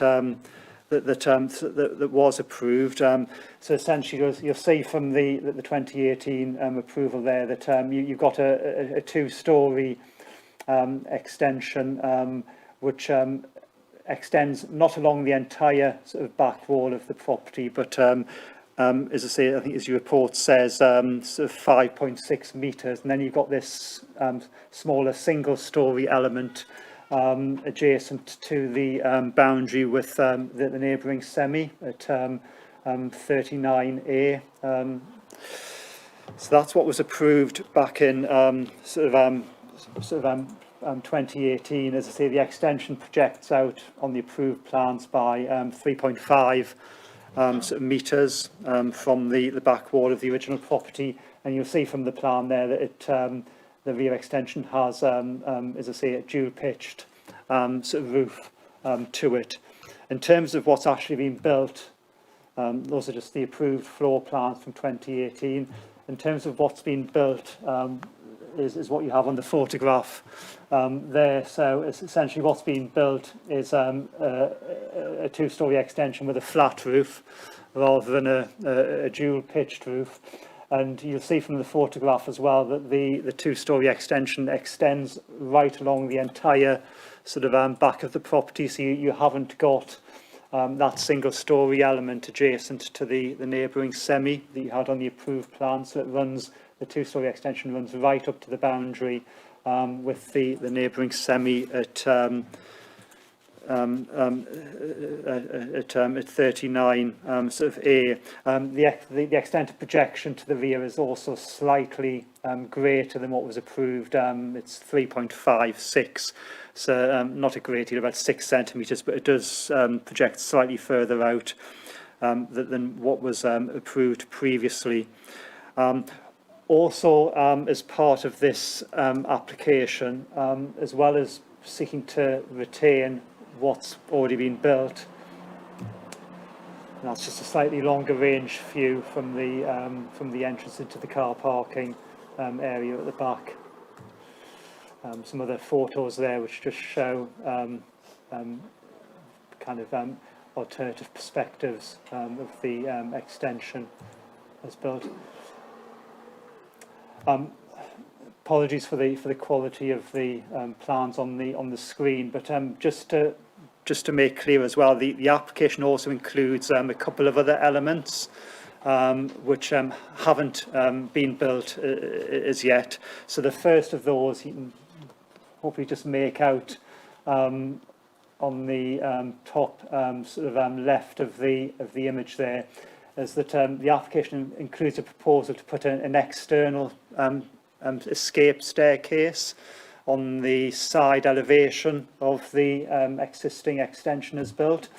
So I'll just find another photograph later in the presentation. See, this is a photograph. If you look at the photograph on the right-hand side, you'll see there's a door there at first floor level on the photograph, and that's the side elevation that faces south towards number 41. To the south. So it's proposed to basically put an external staircase from that door down to ground floor level along the side of the sort of extension. And then the second element, which hasn't been built as yet, is that just going back to the proposed plans, which again aren't entirely sort of clear, but there's a proposal to basically erect a small porch and canopy at the front of the property as well, in place of, as I say, the existing door and window that you've got there at the moment. So that's essentially the proposals. In terms of just summarising consultation responses again, the officer report refers to one objection, which was from the neighbour to the immediate south at number 41. Sort of southward, so it's not the adjoining semi, it's the neighbour to the immediate south. However, the objections that are raised by that neighbour are concerned not with the rear extension, but with basically, just find the photos again. On the left-hand side there, a side extension that's under construction at the moment. Adjacent to number 41. Now that side extension isn't part of this current application because it's what we call permitted development. So there are certain extensions you can build on your property without having to get planning permission off the council, and that side extension falls into that category. So that being the case, whilst your report refers to one objection to this application, it's not of relevance in terms of you deciding this particular application, because it's an objection essentially to that sort of side extension, which isn't part of this this second application. Again, in terms of further representations received since your report, we have had some further representations from the sort of applicant in support of their application. Again, I'm not going to go through those in detail, but I'll touch upon them a little bit in just my run through of the key issues. So moving on to the key issues, there are essentially two key issues for you to consider in assessing this application. One is the visual impact of the extension as built and the extra bits that are proposed that I mentioned in terms of the impact on the appearance of the horse dwelling and the wider street scene. So that's the first issue. The second issue is the impact of the proposals on the amenity of neighbouring sort of dwellings. So those are your two sort of key issues, and the key policy. The key planning policy in terms of those issues is policy DC 28 of the Blythe Valley DPD document. And there are a number of criteria set out in that sort of policy against which we have to assess applications for house extensions. And the criteria of particular relevance to this application are criteria A, B, C and E. I'll just run through those sort of briefly.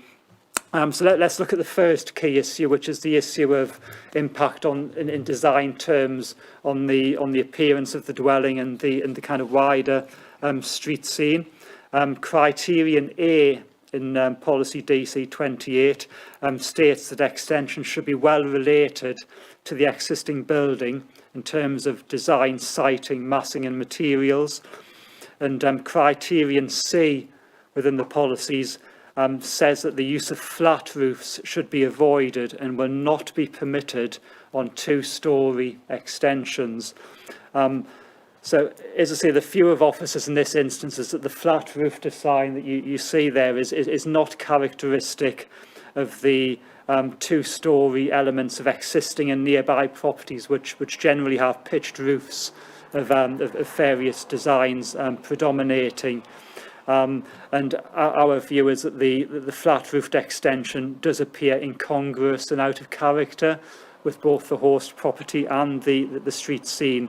We likewise consider that the proposed external staircase, which would essentially go on the side of the extension here that I'm pointing to, that again that would be out of character. You don't generally find metal external staircases on the side of domestic residential sort of properties on estates such as this. And I think really to add to that, just going to the next photograph, we do feel as well as officers that the visual harm is intensified by the prominence of the rear of the property in the street scene. Because of the fact that you've got the car park at the back rather than other properties, you've got clear views of the rear extension from Elwyn Close at the back of the site. So it is quite visible in the street scene. It's kind of hidden away at the back of the property. So that's the first key issue around impact on visual amenity in the street scene. Moving on to the second issue, which is around impact on the amenity of adjoining sort of neighbours. Again, the key criterion there in terms of policy DC 28 is criterion B, and that tells us that we should, the proposal should not adversely affect the privacy or amenity of adjoining sort of properties. So, as I say, you've got two properties that are most affected by the extension. Obviously, you've got the neighbouring semi at 39A, and then you've got the neighbouring property on the other side at number 41, which, as I say, we have the objection from that I mentioned earlier. So, if we look at number 39A first, which is the neighbouring sort of semi. As I say, officers do have some concerns around the impact on that particular neighbour. Again, just looking at photographs. You've got a photograph there, a close-up photograph over the boundary fence of the back of the neighbouring property at number 39A. You'll see there that you've got some glazed patio doors which are immediately adjacent to the boundary with the application site at ground floor level. The view of officers is that the two-storey extension does have an unacceptable impact on the amenities of this neighbour, Firstly, in terms of loss of daylight and sunlight, overshadowing impacts. As I say, the extension is sited to the south of this particular neighbour. You'll see from the photograph there, you can see obviously the shading of the extension on that sort of ground floor patio window area in particular. And certainly we wouldn't normally support a two-storey extension of this scale, as I say, in such close proximity to a neighbouring property in a situation such as this. Officers also consider that there's harm to visual amenity, and you've essentially got a blank 3.5 metre wall that you're looking out onto from that sort of neighbouring property, very close to the boundary. So moving on to the neighbour at the other side at number 41. It isn't considered that the extension as built at the moment has a harmful impact on the neighbour at number 41, but there is concern on the part of officers that if you put an external staircase from that door, then that is going to lead to essentially overlooking from that external staircase into the rear garden of the neighbouring sort of property. So essentially, if that external staircase goes here, obviously you're then going to have direct views across into the rear windows and the rear garden of the neighbouring property that you don't have at the moment. So those are the concerns of officers in terms of this particular proposal. Now, I just want to briefly cover the late representations that we've had from the applicant, because they've mentioned 3 matters in terms of why they feel you should support this particular application. The first thing that they've mentioned is that they mentioned that approval was granted for the extension in terms of the building regulations, and that the building regulations officer who approved the extension didn't have any particular concerns about the proposal. The point I would simply make there is that building regulations and planning permission are separate matters.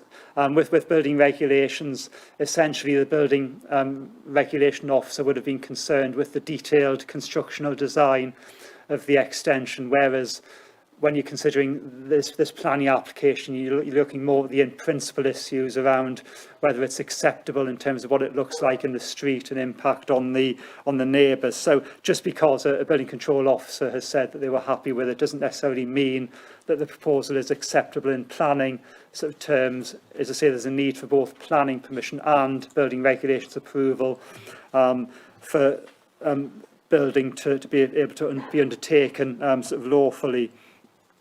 The second sort of matter that's been raised, photographs have been supplied of 7 other properties within Seaton Sluice with flat-roofed 2-storey extensions. Unfortunately, the addresses of those properties haven't been supplied, so we haven't, as officers, been able to check the planning history of those. Having looked at the photographs, though, some of them do appear to be from quite a number of years ago, and members do need to be aware that there was a situation in the 1970s, in the early 1980s, when you didn't actually need planning permission from the local authority for sort of 2-storey extensions. As I say, the law changed after that time to the situation we have now, where you do need permission. But really coming back to what we said on the previous application as well, obviously at the end of the day, each application has to be considered on its own individual merits, having regard obviously to the particular circumstances of the site and the relationship to neighbours, and no 2 sites are the same, so you can't rely on what may or may not have been approved elsewhere in terms of justifying a particular proposal on this site. And then finally, the applicant made reference to their intention. They've referred to siting carbon capture plants on the roof of the extension as one of the reasons that they went for the flat roof design.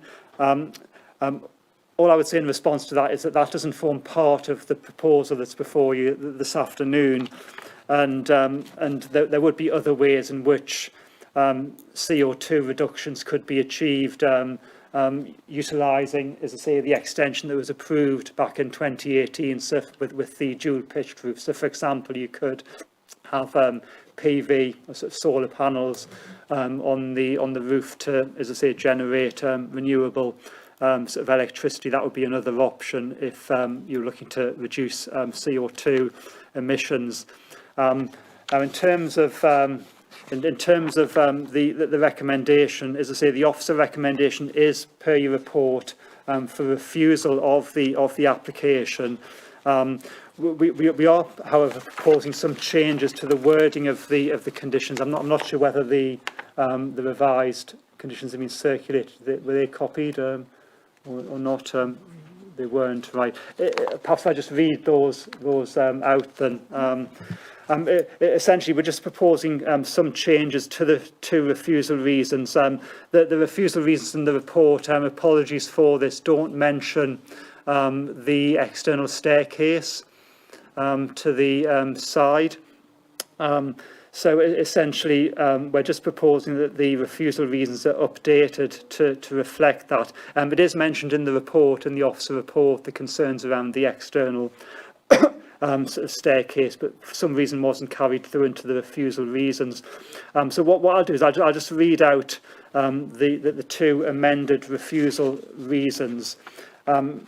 As I say, that the first one relates to, as I say, the design of the extension in terms of impact on the street scene and the host property. So the proposed revised wording for that is as follows.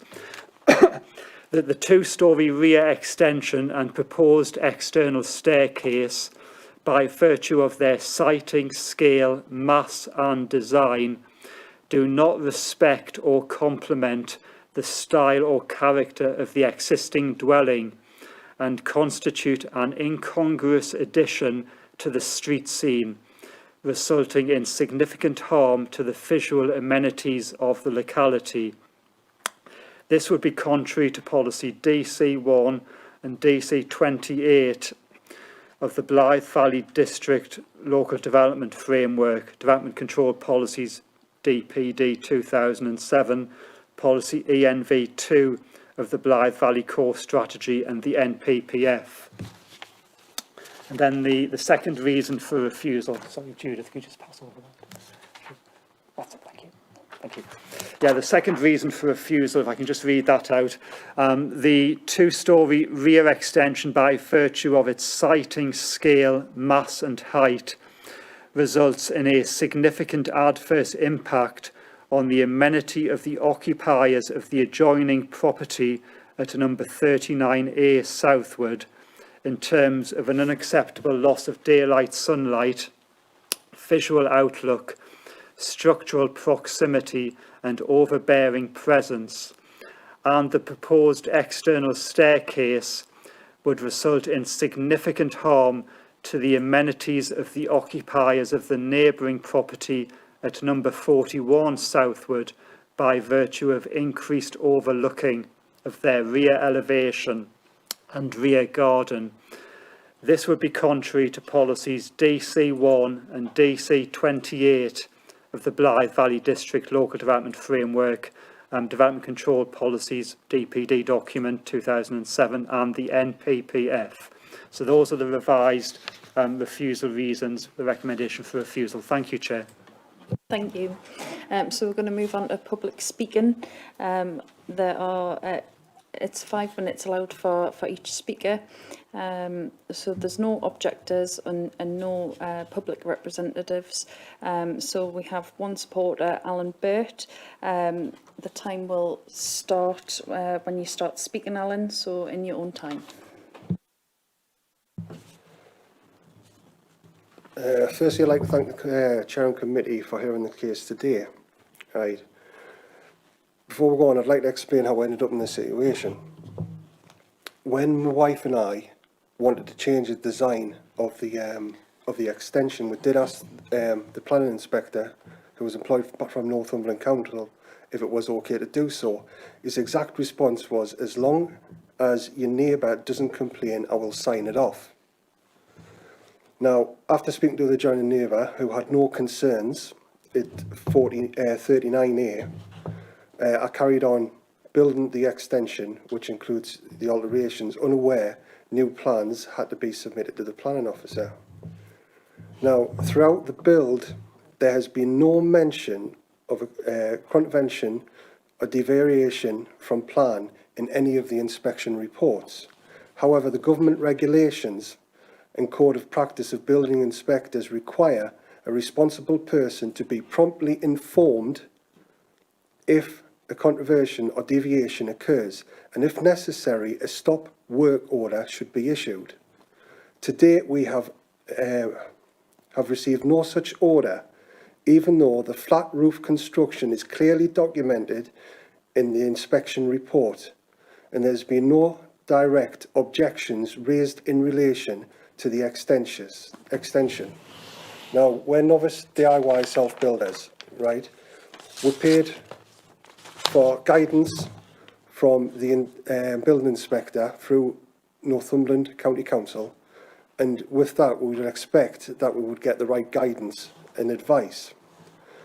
The planning office also refers to the policy DC 28, which states flat roofs will not be permitted on two-storey extensions. And now I know the planning officer has already said that I've made him aware of flat roof extensions, but he says it could be dating back for years.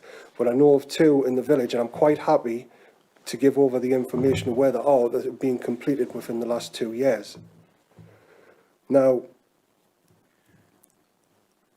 I understand the concerns that the planning officer has, so, going off script, we are prepared with everything, with all this information, to reduce the size of the extension to on the side elevation, where you can see the small window, back to 2 metres, not ask for permission for the fire escape, as long as we can keep the door on the side and replace it with a Juliet balcony. But we'd also like to keep the flat roof on the double extension, and if we reduce 2 metres down from the left-hand side of the extension, keep that on as a flat roof, since there's other examples around that show exactly the same in our village.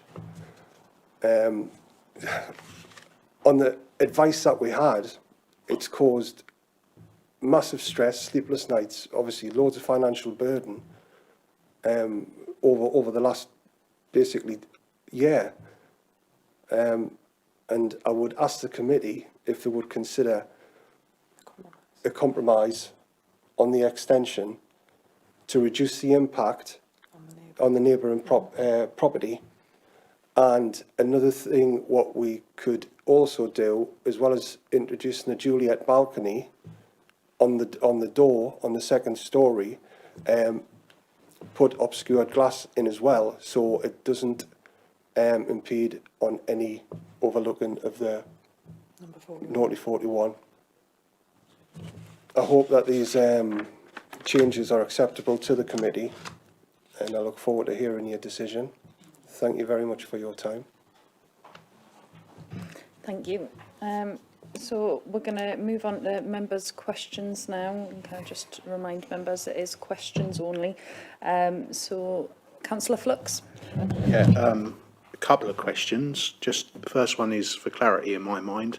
If we refuse this today, would this mean that the applicant would need to demolish this as it stands, and would they have a certain amount of time they'd have to do that?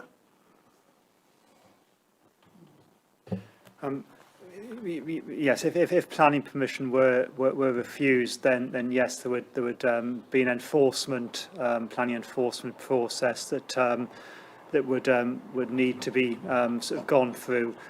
So yes, as I say, there would need to be consideration given to what would be needed to be done to remedy the situation. So that could include demolition or essentially sort of partial demolition.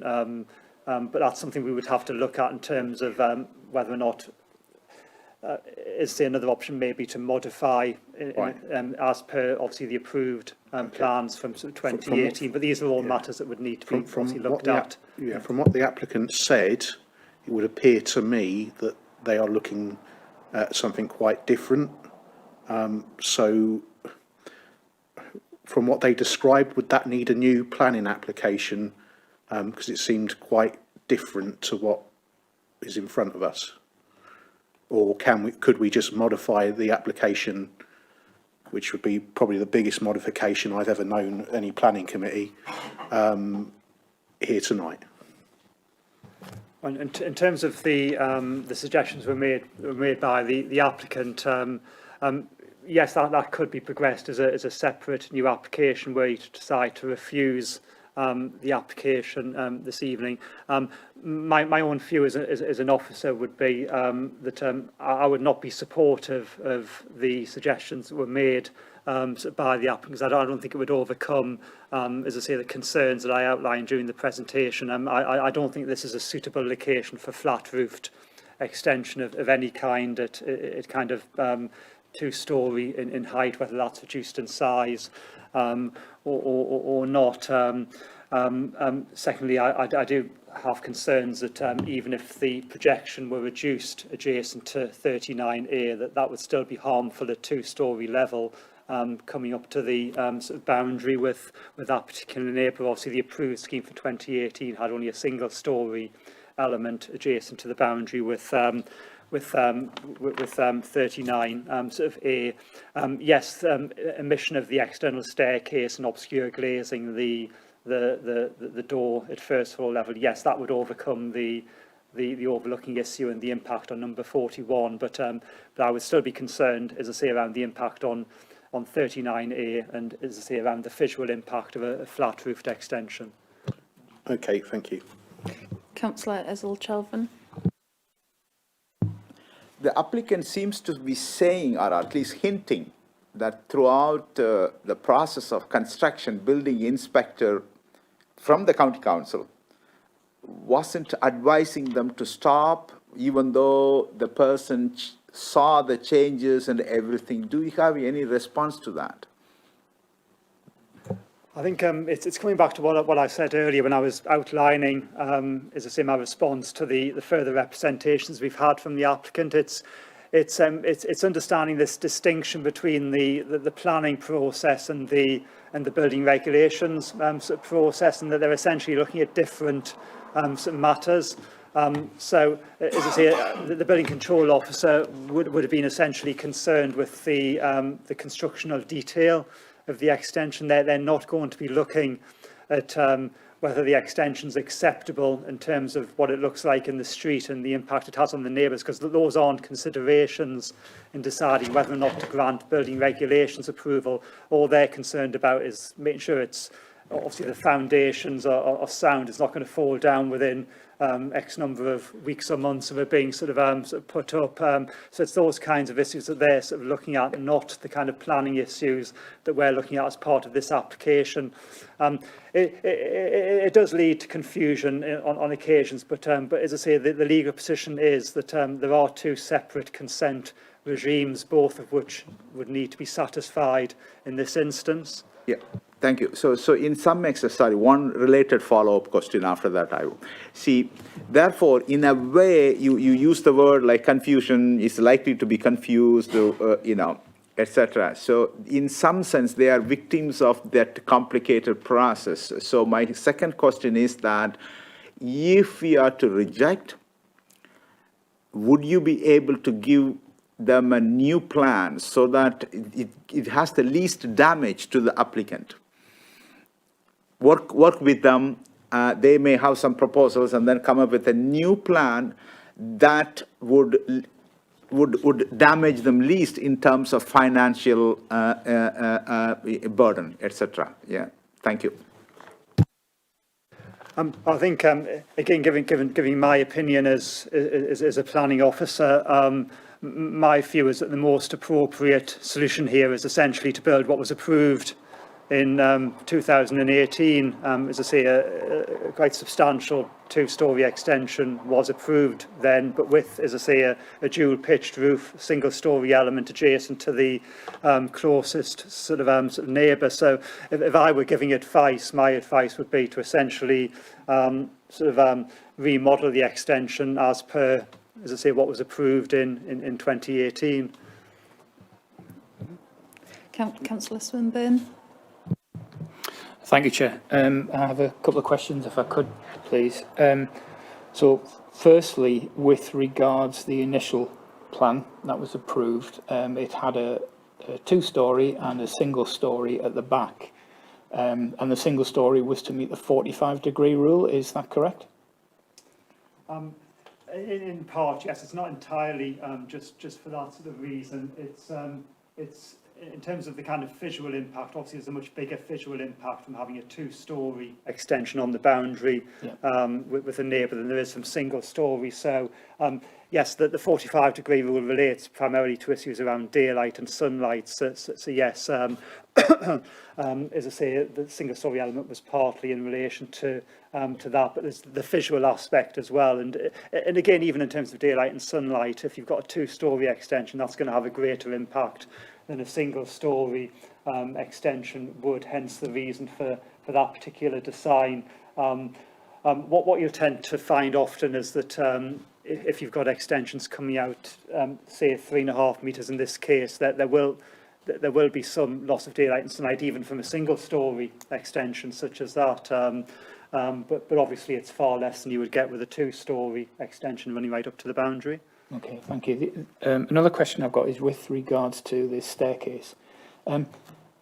Correct me if I'm wrong, but I thought I saw as you skipped through some drawings of a staircase.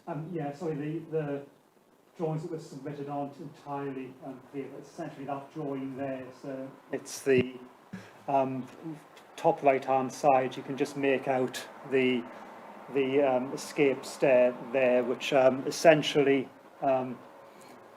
Obviously, that's not being constructed at the moment, but essentially that's the side elevation that faces number 41. So you've got this door that's been obviously put into that side elevation. So the intention would be to basically take the escape stair from that door, obviously along the side elevation. Well, can I ask, with you having these drawings, were those part of the original planning application? No. The drawings that these drawings are the ones that have been submitted with this current application to essentially regularise what's been built and add on this external staircase. And So, as I say, with the representation that the applicant has just made, and they said about removing that and changing it to like a blanked out window, but have a balcony feature. Yeah. Would that not still? Because you said about the staircase being there and allowing it to oversee the next door property, would it, with the balcony feature, not allow overseeing the next door property as well? That gives the idea that, if they open the window, they can oversee into the next door property, or is that not correct? I think if I'm understanding correctly, the applicant referred to what's called a Juliet sort of balcony, putting a Juliet balcony on there, which is a balcony you can't actually walk out onto. It's essentially just a metal balcony bolted to the kind of side sort of wall. Yes, they mentioned obscure glazing, and yes, we would potentially need to look at a condition in that kind of scenario that any window was only openable at a high level. Essentially, the government legislation talks about at least 1.7 metres above ground level, so essentially you can't look out of the window if it's open. Okay. Just a couple more if I can. So you mentioned earlier that the build out of the extension was 3.56, which was 6 centimetres more than it should be. Is that the actual building, or is that with the guttering that's took it over that? My understanding is that that's the actual brickwork, yeah. So that's the actual extension, not including the kind of guttering. I understand that was measured by our enforcement officer when they visited the property. How much of an issue? I don't see that as a major issue. It's 6 centimetres, so it's neither here nor there in terms of And finally, I know there's been a suggestion of making changes, and I'm aware previously that we can't add significant conditions to an application to make, you know, huge. Are we not normally in a situation where we can make such significant conditions to vary an application, and ultimately it would require a new application? Is that, am I correct in assuming that?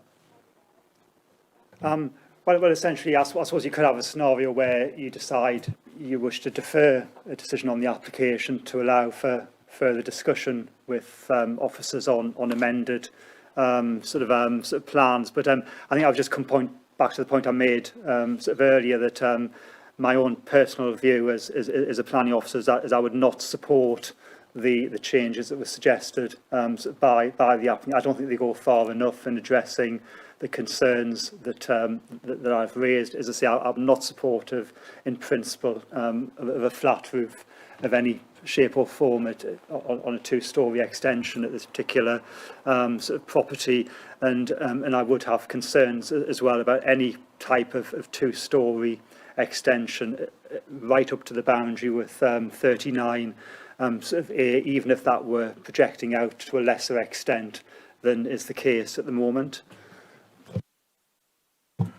Councillor Daly. Thank you, Chair.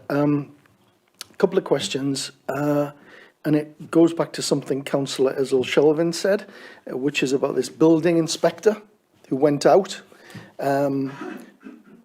If a building inspector goes out after we as an authority have granted planning permission for something, would it not be custom and practice to take out the original plan to make sure that instead of building a garden shed, they're building a Taj Mahal? So what I'm trying to get at is what is the officer view of how the building inspector could go out and either not know that there was a significant variation to the original plan, and if that has happened, will we guarantee that that joined up and confusion will no longer happen? Yeah, I think you quite rightly raise issues around obviously liaison between the planning and building control sort of teams.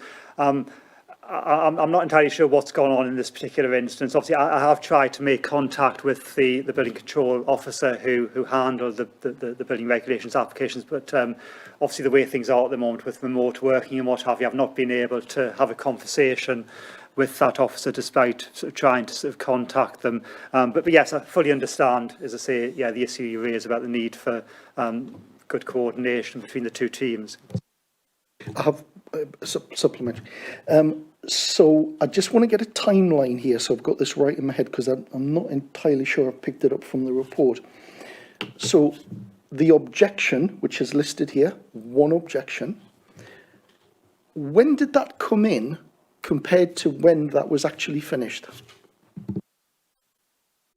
The objection that's referred to in the officer report, that's been received after we received the planning application that you're considering sort of now. So by that time, yes, the extension had been sort of built. But again, I go back to what I said earlier, that having looked at that objection, it doesn't relate to the rear extension. So it's not something that should be a consideration in your deciding this application, because it raises concerns about a side extension at the property, which doesn't require planning permission from us. One final. It would really be helpful for me to know, because if that was being built, because I live in a semi, and if I saw that being built and I wasn't happy with it, I'd be on the phone to you straight away. But that's another matter. Right, so I just want to go back to the reasons for refusal, and it's a really specific question here.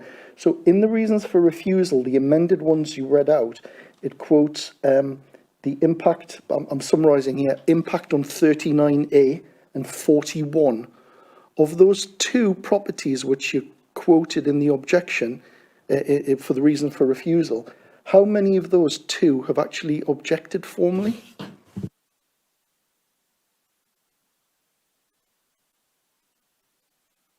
the planning application from 39A. Councillor Robinson. Thank you, Chair. Jeff, I presume the metal staircase is a fire escape for whatever it is. Is that correct? That was my understanding, yes. It was a... Is the footprint of this building exactly the same as the footprint of the building they got plan permission for? No, as I say, there's a slight discrepancy in the project out, by the extra... 6. Other than that, as I say, the approved scheme extended along the full back of the property, albeit it had a single storey element adjacent to 39A. So the width of the extension, as it were, is the same, but it projects out by marginally more than what was approved. They've just gone straight up like that instead of... And yes, obviously the roof designs is very different, as you can see, from the approved plans. Yes. My last question is, are we allowed to consider what was said by the applicant? Well, yes, you can take on board, as I say, as part of your assessment, the comments that have been raised by the applicant. Obviously, I've given my sort of views on those in my presentation, and obviously in response to questions that have been asked. Councillor Flux, did you have a question? No, I was just thinking about whether I could put forward a motion to deferral, because I think doesn't a deferral would shut this down straight away if it was approved as a deferral. A deferral can be made if there's further information or further discussions to be had. If it's just that they are to make a new application, then you could go for the refusal, and then they would have to make a new, fresh application with new plans, etc.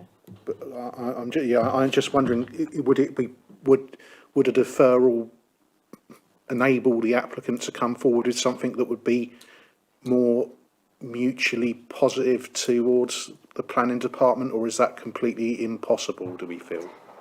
Chair, either way, there would be a new application involved. Right, okay. If this was refused, it would be a new application. If it's deferred, it would be to look at alternatives that were acceptable, which would mean a new application. Okay, thank you. You've clarified that in my mind. Thank you. Do any other members have any questions? Councillor Taylor. Thank you. It's just for a question for Jeff, really. I seem to think in my mind that the stumbling block here is not the size of the extension, apart from the 6 centimetres, but that doesn't seem to be a big problem. Is it the actual roof that would make a difference? Would that make a huge difference if the roof was pitched? Well, essentially, just going back to my presentation, that in terms of what's been built already, the concerns are essentially twofold. So yes, one is the design of the roof, obviously with it being flat rather than having a dual pitch on it. You'll see from the photograph as well, they may just be able to make out that the actual sort of roof kind of extends above the eaves of the property. As well. Obviously, if you look at the scheme that was approved, obviously the eaves are at the same level as the eaves of the existing sort of house. But on the on the constructed extension, the flat roof is kind of set above the eaves. So yes, there's that concern about a flat roof rather than a dual pitched roof. Obviously, the other concern is around the impact on 39A. And having the extension running at 2-storey height right up to the boundary with 39A, whereas on the previously approved plans you had a single-storey element adjacent to the boundary with the adjoining semi to reduce the impact on that neighbour. Thank you. But can I just add, because would it be a planning concern if the neighbour in the adjoining house doesn't have that concern? In short, yes. As I say, even if a neighbour doesn't object to an application, we as a local authority still have to come to a view on acceptability. And as I say, we would not normally approve that sort of situation right up to the boundary. And what you need to bear in mind is that obviously, although each site does have to be considered on its own individual merits. We do need to be careful as well that we're not setting undesirable precedents that would make it more difficult for us to assist applications elsewhere. And we do have sort of certain standards that we tend to work to.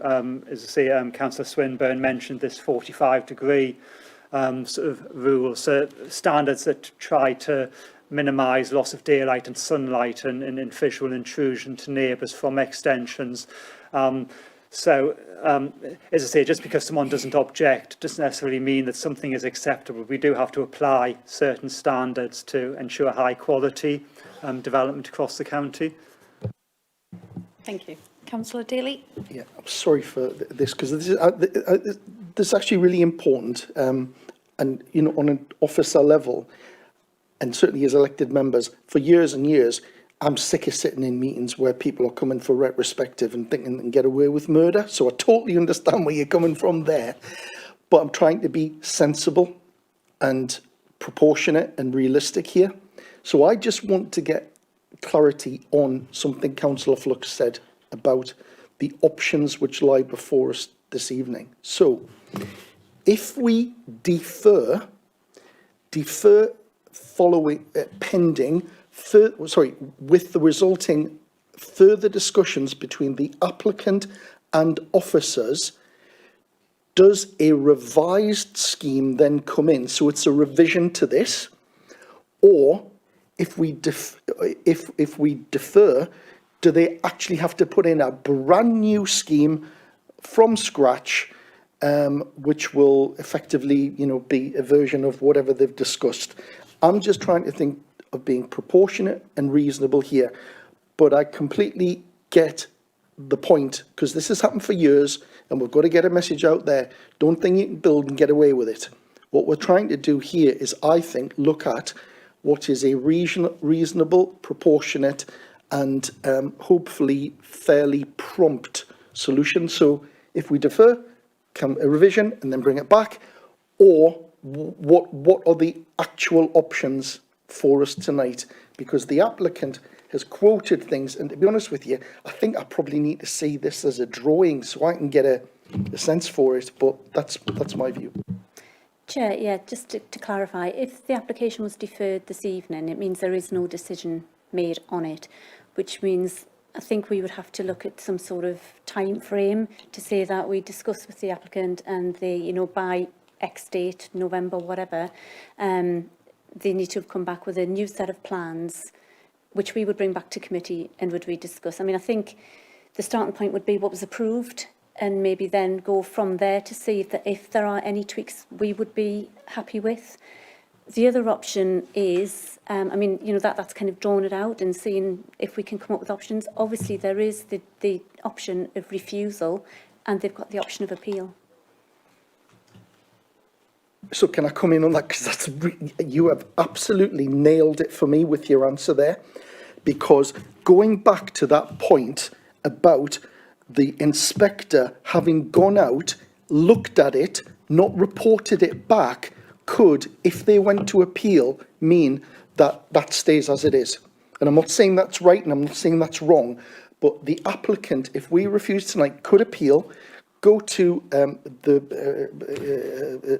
appeal and look and say, well, you know what, it might not be what was said, but the council came out, somebody like went, yeah, and then went back to the council and nobody said a diggy bird to me. And that's the risk that I am trying to avoid tonight. So I'm sorry for stretching this out, Chair, but I think it's really important that members understand what our options are tonight.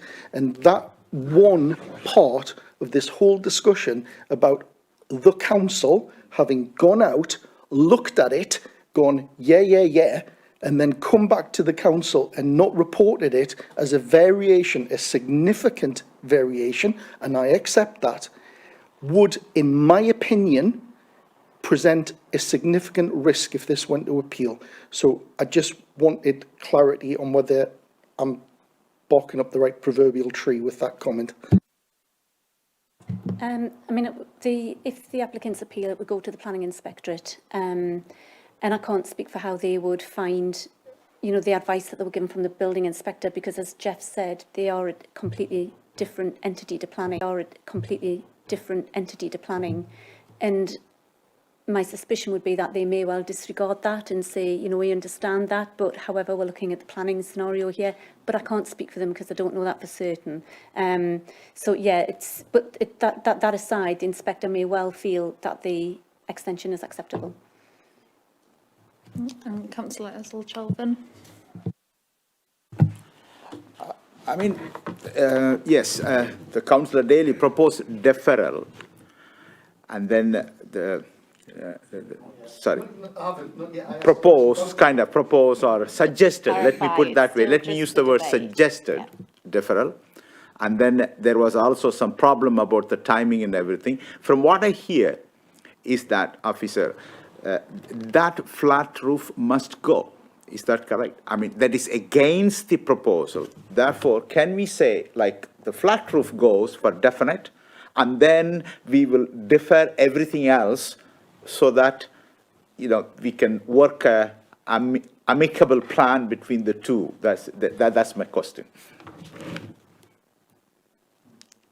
Is it possible to proceed along that line? Well, I think, as I said earlier, essentially, my view is that an acceptable scheme is essentially what was approved previously in 2018, so pitched roof on the extension, and then, as I say, that single-storey element adjacent to the neighbour at 39 A. So that's my view. I think that's the way forward in terms of getting something that's acceptable, and I'm struggling myself to see any sort of kind of halfway house between what was approved in 2018 and what we've got on the ground today. Thank you for clarity. That's the thing I wanted to be very clear. Thank you. Just to clarify as well, if there was a deferment, there would be, in respect of a deferment, there would be no decision today. So you wouldn't be deciding on any part of the application today if you went for a deferment. Councillor Bullman. Thank you. Just to follow on from the previous question, thank you for the reply to that. It is about the first floor extension, as it were. It actually goes up to the boundary of 39, I believe. And that is one of the biggest issues, isn't it? Because the first floor extension is the bit that's blocking the light. It is overbearing to the next door neighbour, as you can see on there. That is one of the biggest issues here, isn't that? Yes, that is one of the key concerns, as I say, as well as the roof design that we've got at the moment. Thank you. Any more questions? So we'll move on to the debate now, and again, just no speeches until we've got a proposer. Councillor Flux has got his hand raised. It's about the debate. I was just going to move deferral and I frankly want to move deferral on giving the applicant a sporting chance to come back with something better, because my strong suspicion is that it may well, if it is not a deferment, it may well be refused here today. So that's why I would like. Can I just clarify, is the deferment for a timescale as was Yes, suggested? That November date seems fair and reasonable and proportionate to me. Yeah. So we'll go on a vote for deferral. Is that right? Oh, debate. Sorry. Does any members have any motions from the floor, please? Well, my motion was to defer, Chair. It was seconded by So Councillor. there's a motion which is seconded, so it's just whether there's any debate, whether there's any discussion between the councillors. Yeah. Does anyone want to come in on that? No? Yeah, sorry, Councillor Swinburne.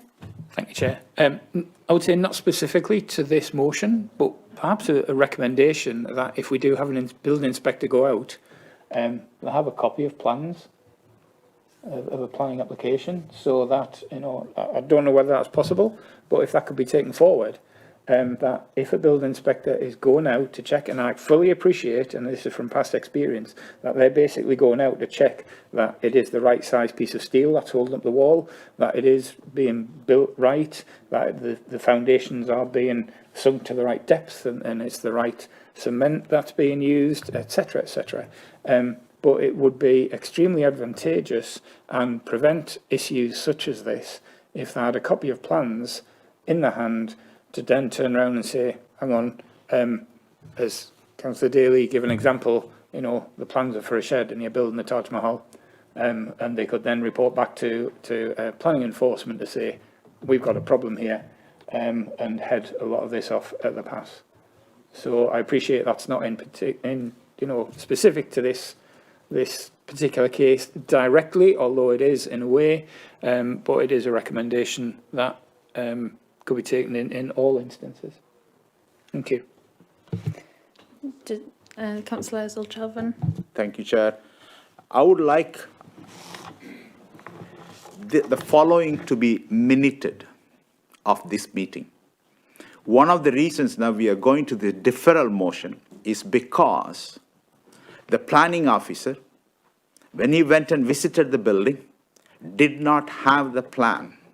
So we were worried whether council would be responsible if he refused that application today. That is one of the reasons why I am going to support deferral if it ever comes.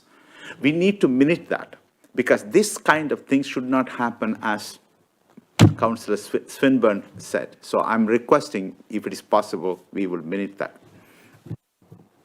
Is that agreed? Yes, I confirm that's minute. Thank you. Councillor Bowman. Thank you, Chair. I think we need to bear in mind, I know this is a bit of a debate, but we need to bear in mind that the applicant had the original plan. They had the plan that was approved. They knew what they should be building. They should have given that to the builders. So I think building inspectors is one thing. It's advisable that the builders inspectors take out plans in the future, but actually the applicant actually knew what should be built, and they didn't do so. So I think we should be mindful of that at this point. Thank you. Thanks. Councillor Robinson.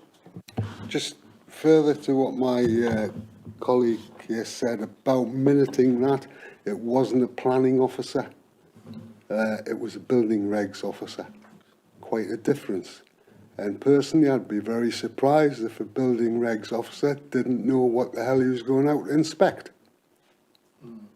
Thanks for that clarity. Does any other member wish to participate? So we'll move to deferral, for deferral. I'll just clarify. Yeah, so the motion on the table is a deferment for further discussions with the applicant to be had by November this year. Yeah, that's correct, yeah. Okay, so all those in favour, can you raise your hand, please?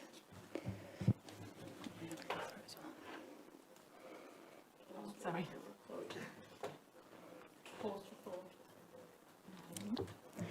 Those against? And any abstentions? Okay, so that motion has been carried. So we'll now move on to item 9, the appeals update.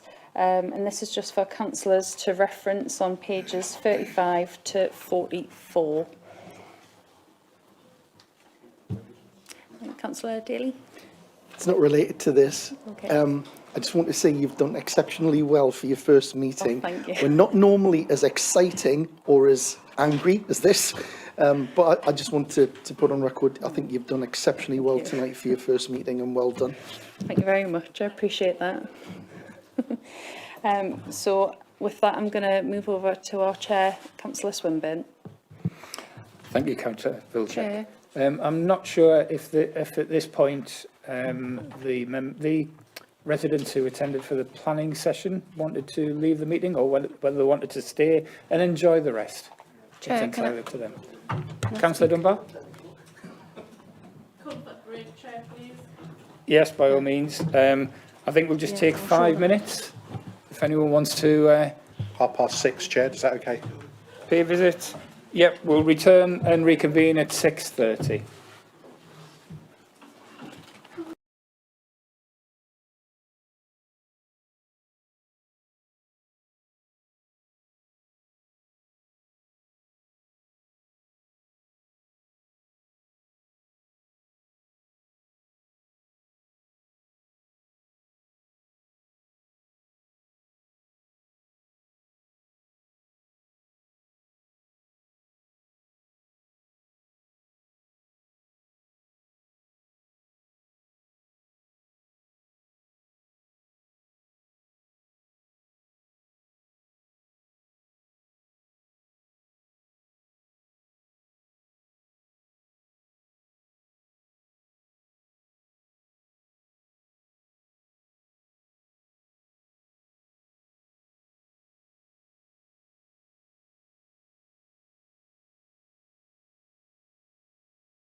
Quick question time. Do we have any previously submitted questions? No previous questions submitted, Chair. Great, thank you for that. Just to point out that, just want to highlight the list of possible reasons for the public who wish to submit a question. They are all available online. There are a number of reasons why we would not accept a public question and why it may be rejected. We're more than happy to answer public questions, but as well as coming to public question time, the council can easily answer questions between that, and we have a number of elected members representative of each ward. Please just get in touch with your local councillors and ask them questions. You don't have to wait for public question time in order to come along and ask a question. We'll move to item 11, which is petitions. So it's to receive any new petitions, consider reports on petitions previously received, and receive any updates on petitions for which a report was previously considered. I know that we have no reports on previous petitions, but we do have an item which is a petition relating to page 45 to 48, which is on your agenda pack. So, I'll move to that. Let's find it in here. So, to petition for additional parking spaces, Mayfield Dale, Cramlington, to acknowledge receipt of the petition received by Democratic Services requesting additional parking spaces at Thurston Drive, Thornley Avenue and Tyndale Avenue in the Mayfield area of Cramlington. And I understand Councillor Lee would like to make a representation on this. Thank you, Chair. Yes, so the petition was made with 128 signatures, all from the Mayfield Dale estate. These people were families concerned about their kids' safety, the elderly people with mobility issues, and essentially the road safety in that estate is not up to scratch. There's only one route into the estate if you're not familiar with it, and they're all cul-de-sacs, and if the traffic is parked on one side of the road, it causes problems exiting the estate. All that the residents want is some extra parking. What's not clear on the petition is that the estate in question has a lot of green open space to the front, and at the back there are small pockets of open space, and that is where the parking needs to come from. Now, looking at this report, first of all, it tries to suggest that because the estate has some private housing now, that it's not a social housing scheme, and I would dispute that, first of all. The second point on here is the money, and they're suggesting that it should come from a county councillor's small schemes money, and obviously the nature of the improvements I think would be more expensive than a £15,000 grant. So what I would suggest we do on this is look at another scheme that's going on at Cramlington at the moment to provide 14 spaces on excavated greens. And that's what I would like to defer the petition back to the report there. Okay, thank you, Councillor Scott. We have one of our highways officers, Neil Snowden. Neil, would you like to provide some information, please?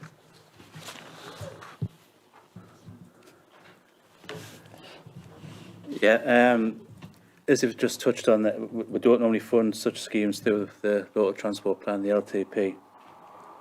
We get so many complaints about, or concerns about, parking in estates throughout the county.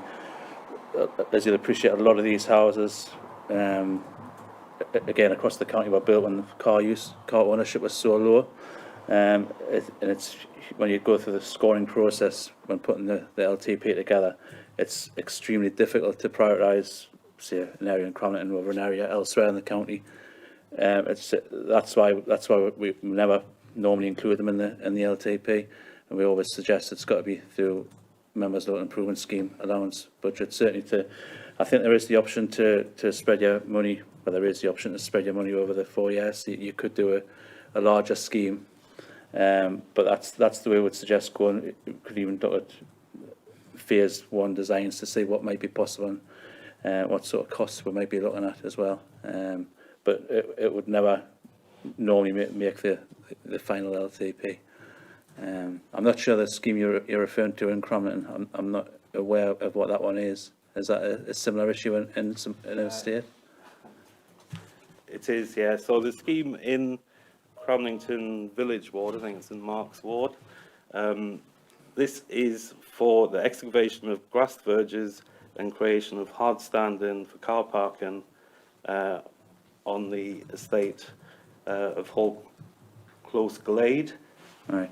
The funding from this isn't coming from small scheme money, and it's going to provide 14 spaces, which is probably what the residents of Mayfield Dale would be expecting from this. Mm-hmm. I'd have to look into that to see what that scheme is. But if you'd like to log a scheme to look at some initial design work, we'll be more than happy to have a chat with you away from the meeting and see what is required, which areas they're thinking of, and come up with some costs.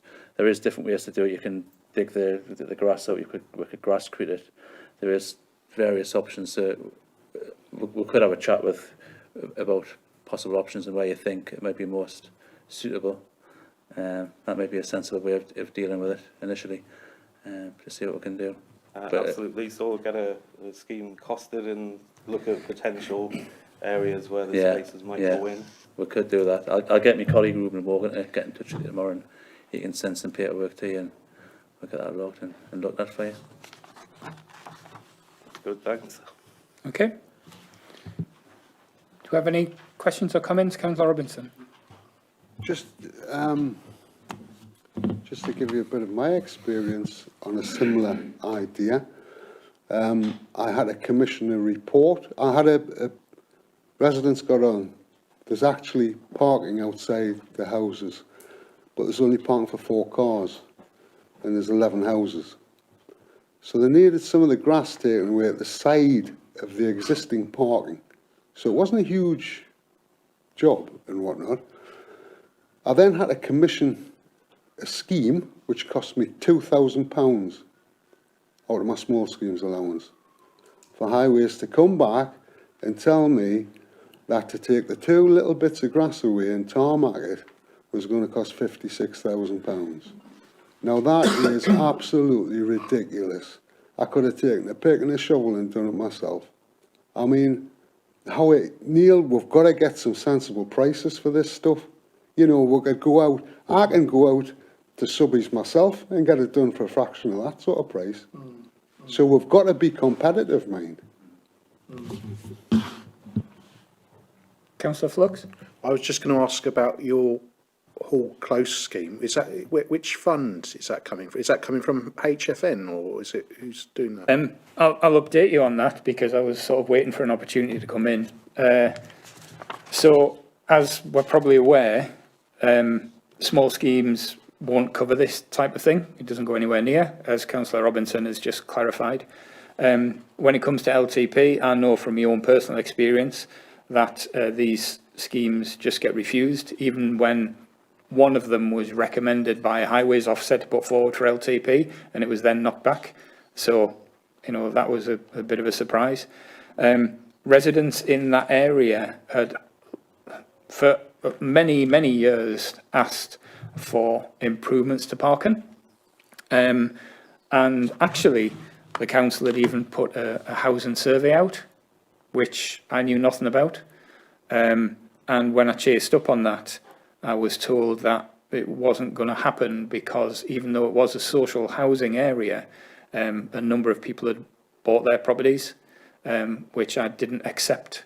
And I asked for the numbers of social housing very private, and I received them, and basically kicked it back to housing services.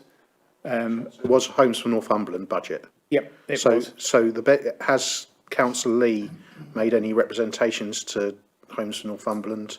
It does say on the report,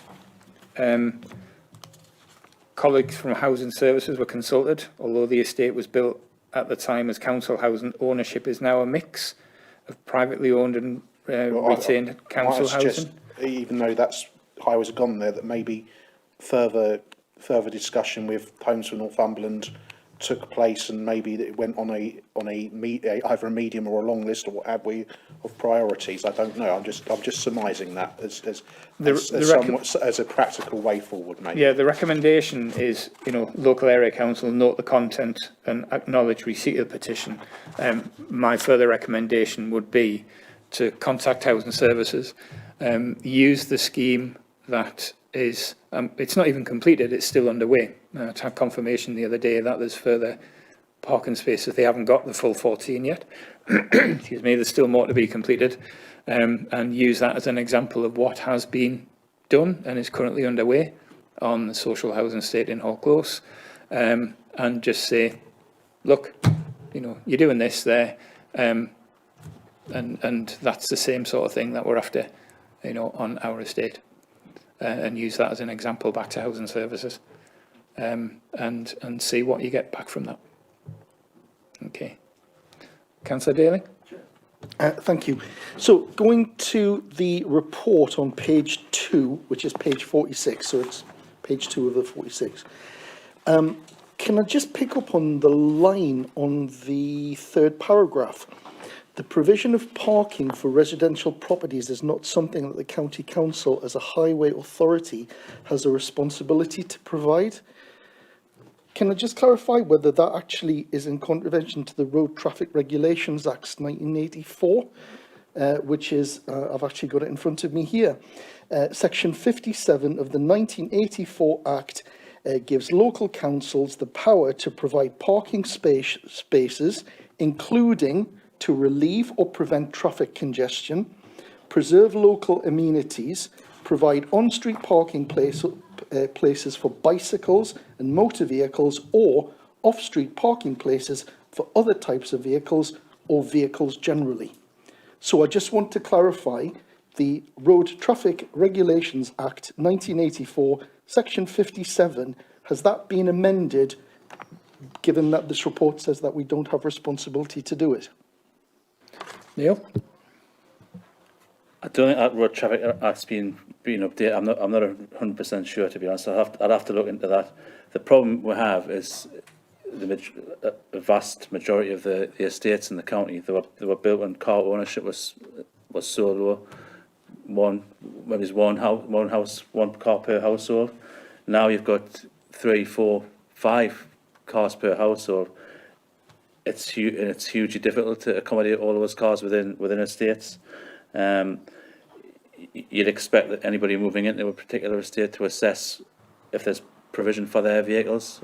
They've obviously got the ability to create their own driveways within that. For example, taking the front garden up and converting that to a hard standing area.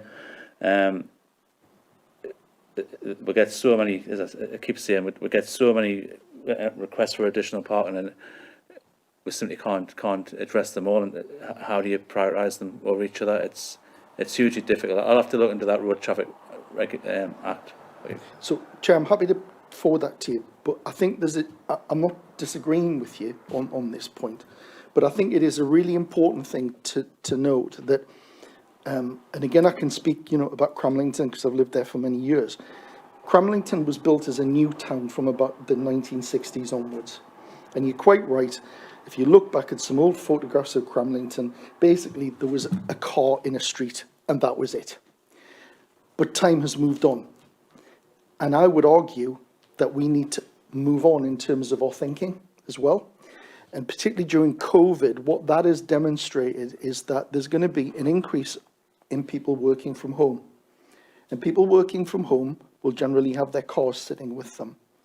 So what I would like to see, because I appreciate just asking for a parking space, we'll end up just creating Northumberland as a glorified car park. We don't want that. But I do think there is something about a review to policy, which takes into account the impact of home working, COVID, that some residential areas, like for example Cramlington, built in the 50s as a commuter town, most people getting buses or trains into the Newcastle Gateshead area, has changed. And now we're a commuter town feeding the Tyne Wear conurbation, and that has an impact in terms of the number of vehicles that people own. And what I don't want to have happen is that some of those established areas, like Councillor Lee's area, which is referenced in this report, which was built and predicated on very low car usage, is to be penalised because there is a blanket policy. I think there is a case of, a scoring mechanism in much the same way we do on other LTP programmes.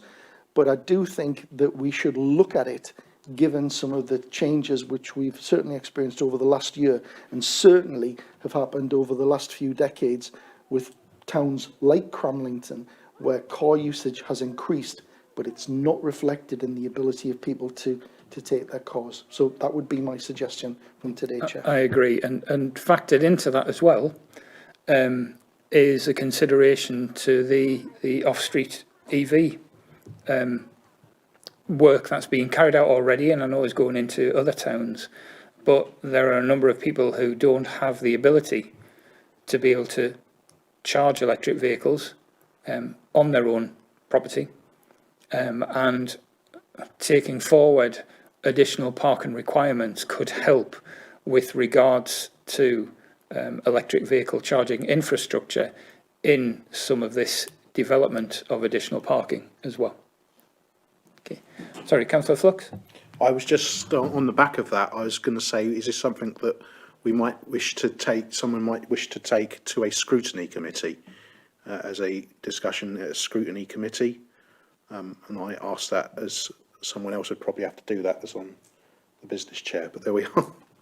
I would love to bring it to my family and children's services, but it's not appropriate. Yes, but I think that is a good point. I think we need an officer report, Chair, and then perhaps if we're looking at a substantive change in policy or modification, that would have to go through proper process, including informal and formal cabinet.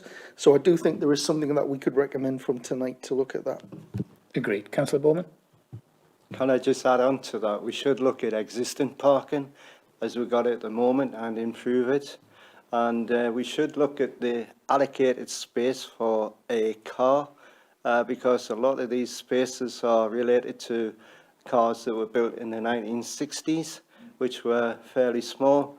Nowadays, people have SUVs, etc. So the space allocation per car is quite tight, let's put it that way. And obviously, we've got to have a look at the charging mechanism for cars. I know that's changing. There's new systems coming on board where you'll be able to pick up electricity and charge your car while you're travelling. These things are for the future, but we need to be on board with that. And yes, it should actually be coming to Cabinet. Thank you, Chair. Thank you, Councillor. Councillor Flux. I'm sorry to come back. You got me going now. The issue on housing services.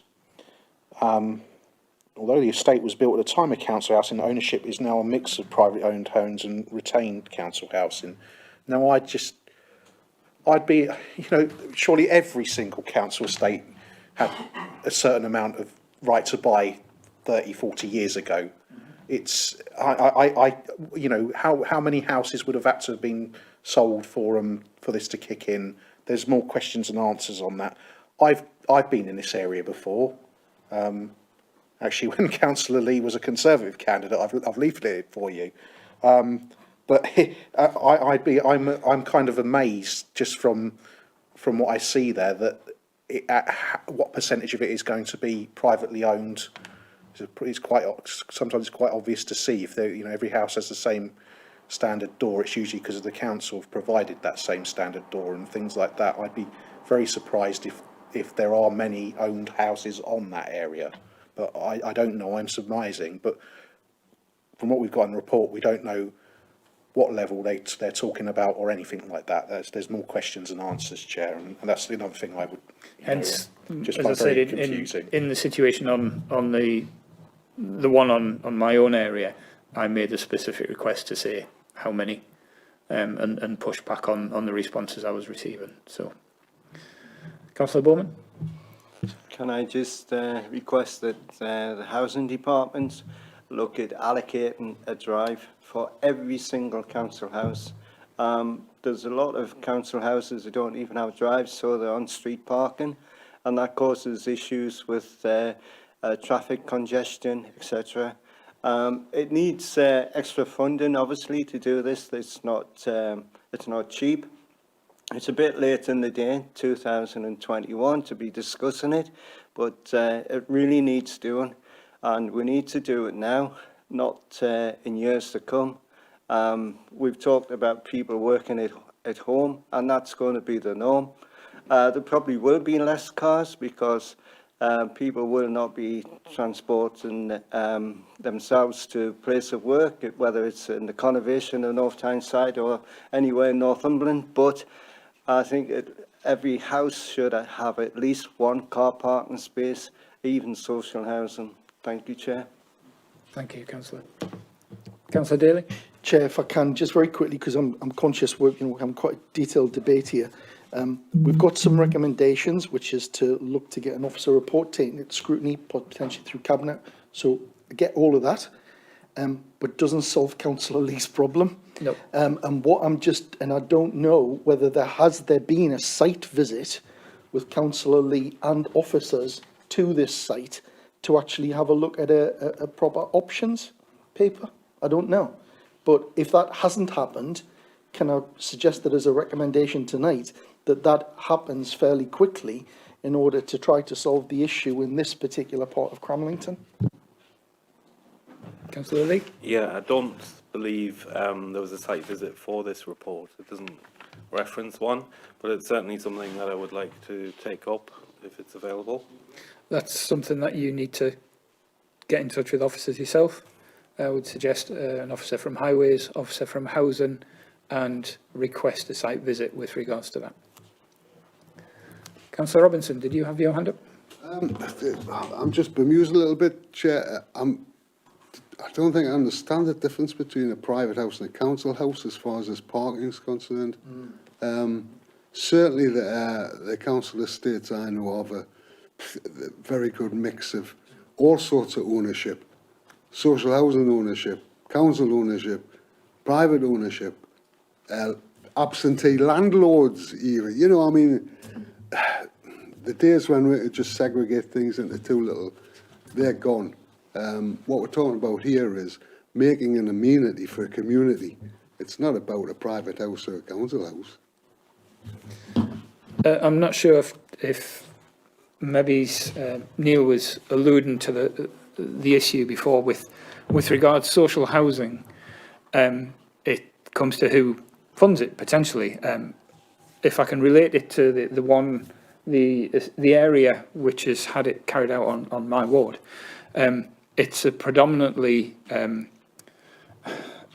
walkway area, so you can't get to any of the properties, or a very small proportion of the properties are accessible by vehicles. The rest of them, both the front and the back, are pedestrianised. So the parking facilities are away from the properties. So the only way it can be done is off-street parking, as it were, that way. There is a thought that if someone purchases their own property, they purchase for their needs, as it were.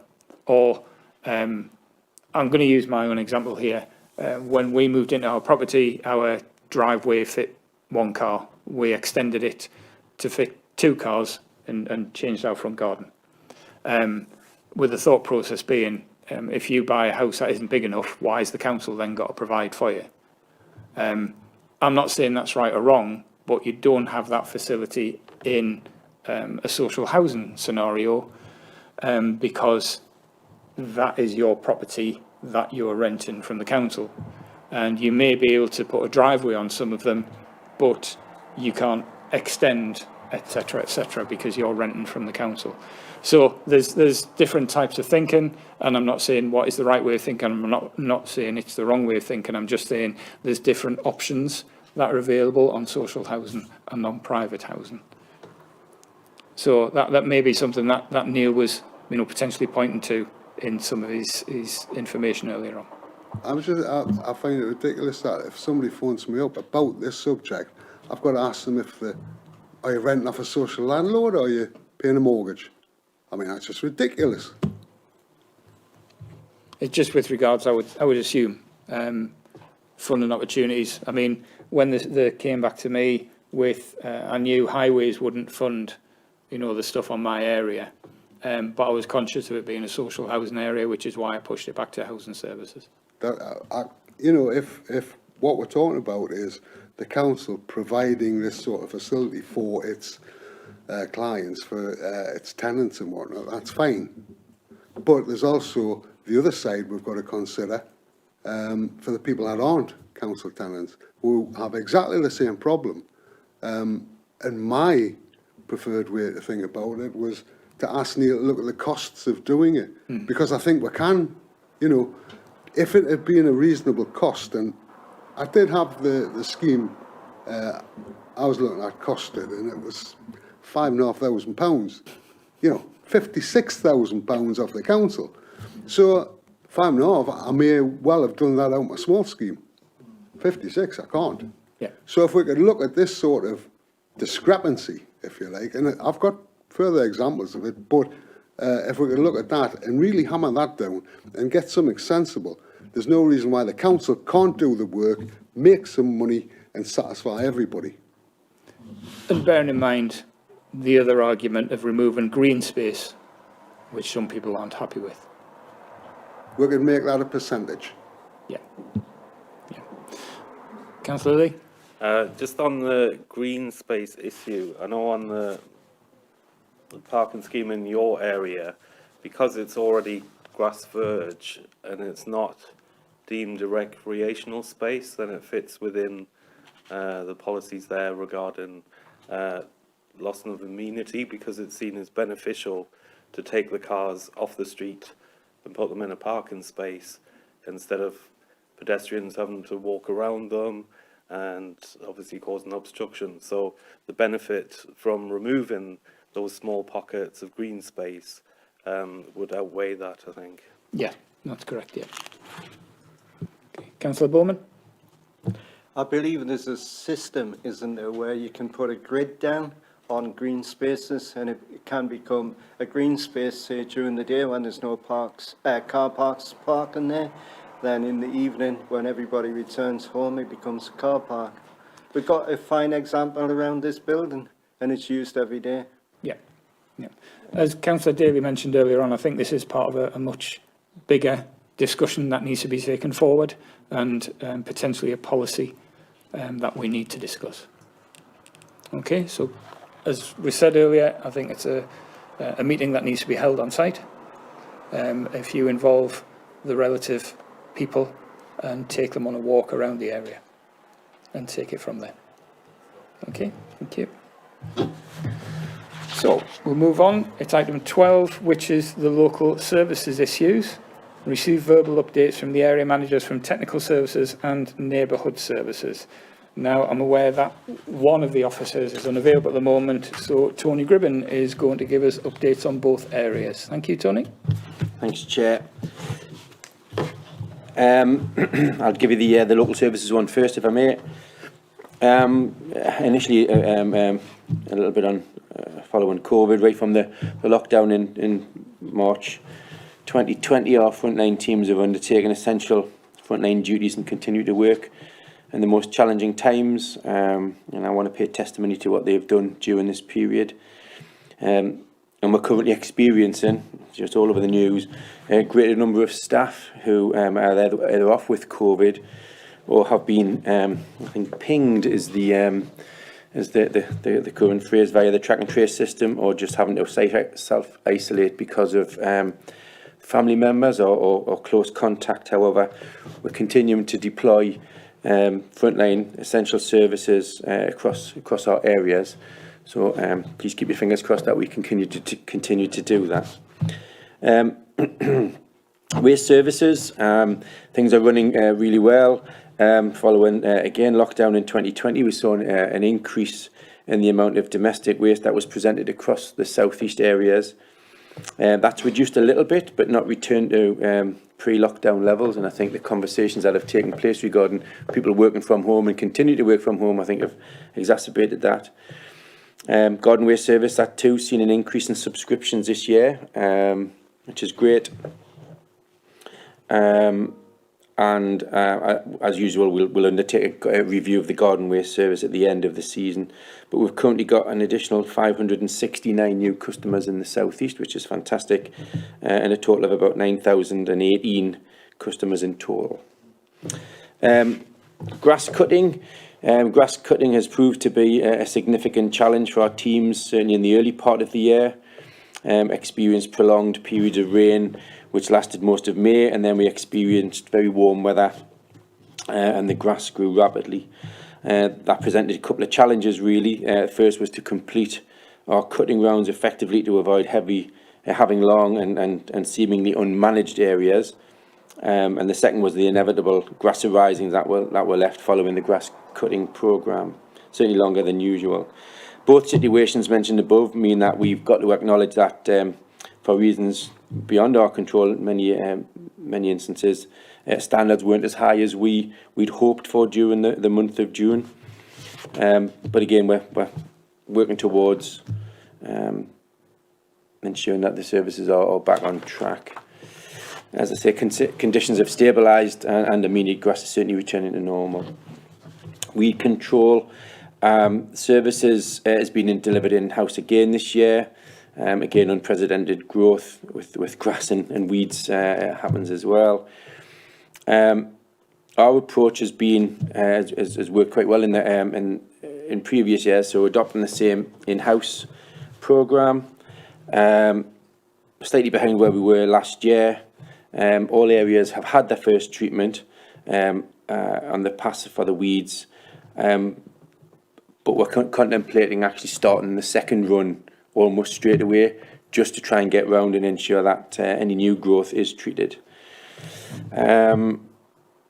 We've also procured some new weed ripping mechanical pedestrian machines, which have proved to remove the more stubborn areas, and they have proved really successful. So I'm looking to try and expand that with an even bigger, more vigorous mechanical process of removing them. And there were some issues also with Japanese knotweed, which were being addressed, and we've had some staff trained just last week on the application of the chemicals to treat Japanese knotweed. But of course, it's a long-term process. It's not a quick win with Japanese knotweed. Just a bit on weed control, if I may. A glyphosate trial or alternative trial. We've looked at a number of different products, bearing in mind that glyphosate is not everybody's cup of tea to remove and prevent weeds. So we've looked at a number of things. As I've mentioned before, we've got a walk behind mechanical means. There were a number of different types of chemical treatment that we've tried in different areas, specific areas, to see how successful they are compared to the conventional treatments that we use. We've tried even using hot foam, which well, it wasn't as successful as we'd hoped it to be. And also in areas we've actually used, I think it's a propane gun. You see them, you get them in domestically, but you can have them as well where you actually burn the weeds, and it creates cell destruction into the weed itself. So following that, across the county, it's not just in the southeast, a formal report's going to be produced outlining the findings of the trial in an attempt to try and move that forward and produce a better service than we currently have, and try and treat the weeds and so they won't be as problematic as we've currently got them. Bereavement services, that really falls in my area. The pandemic's been hugely challenging for everybody, but particularly challenging for my team in the bereavement services. Lockdown restrictions have meant huge professional and personal challenges for each team member, particularly working with bereaved families, reduced capacity in chapels and with funeral directors. We did see an increase in cremations in the months not long after lockdown and into 2020, but thankfully those service numbers have lowered to near normal numbers.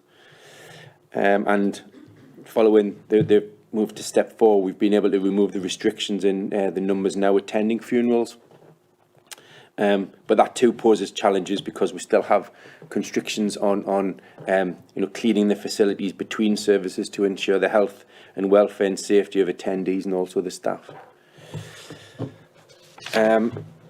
And finally, we have a glass trail for the collection of glass recyclable materials, bottles and jam jars, and that's going really well. It's in the Bedlington area and other parts of the county. And in the southeast, we've collected 58.7 tonnes, and through the 4 trial areas across the county, that's 216 tonnes have been collected. And that, Chair, is a whistle-stop run through what we're doing in the southeast of in my areas. Okay, do you want to take any questions on that before you start on the other part? To be honest, Chair, I don't mind either way, but I'm going to read through Mick's presentation and I'll just be noting questions down for Mick. So it's entirely Okay. how you want to do it. Has anyone got any questions on for Tony on that? Councillor Flux? Yeah, it's not so much a question on that specifically, but we've got a lot of new members, not only in this area, and in previous years we've been given a kind of booklet about service delivery and, for example, how damaged a road would be before you'd put a pothole repair in, how damaged a road sign would be before you repaired it, that kind of thing.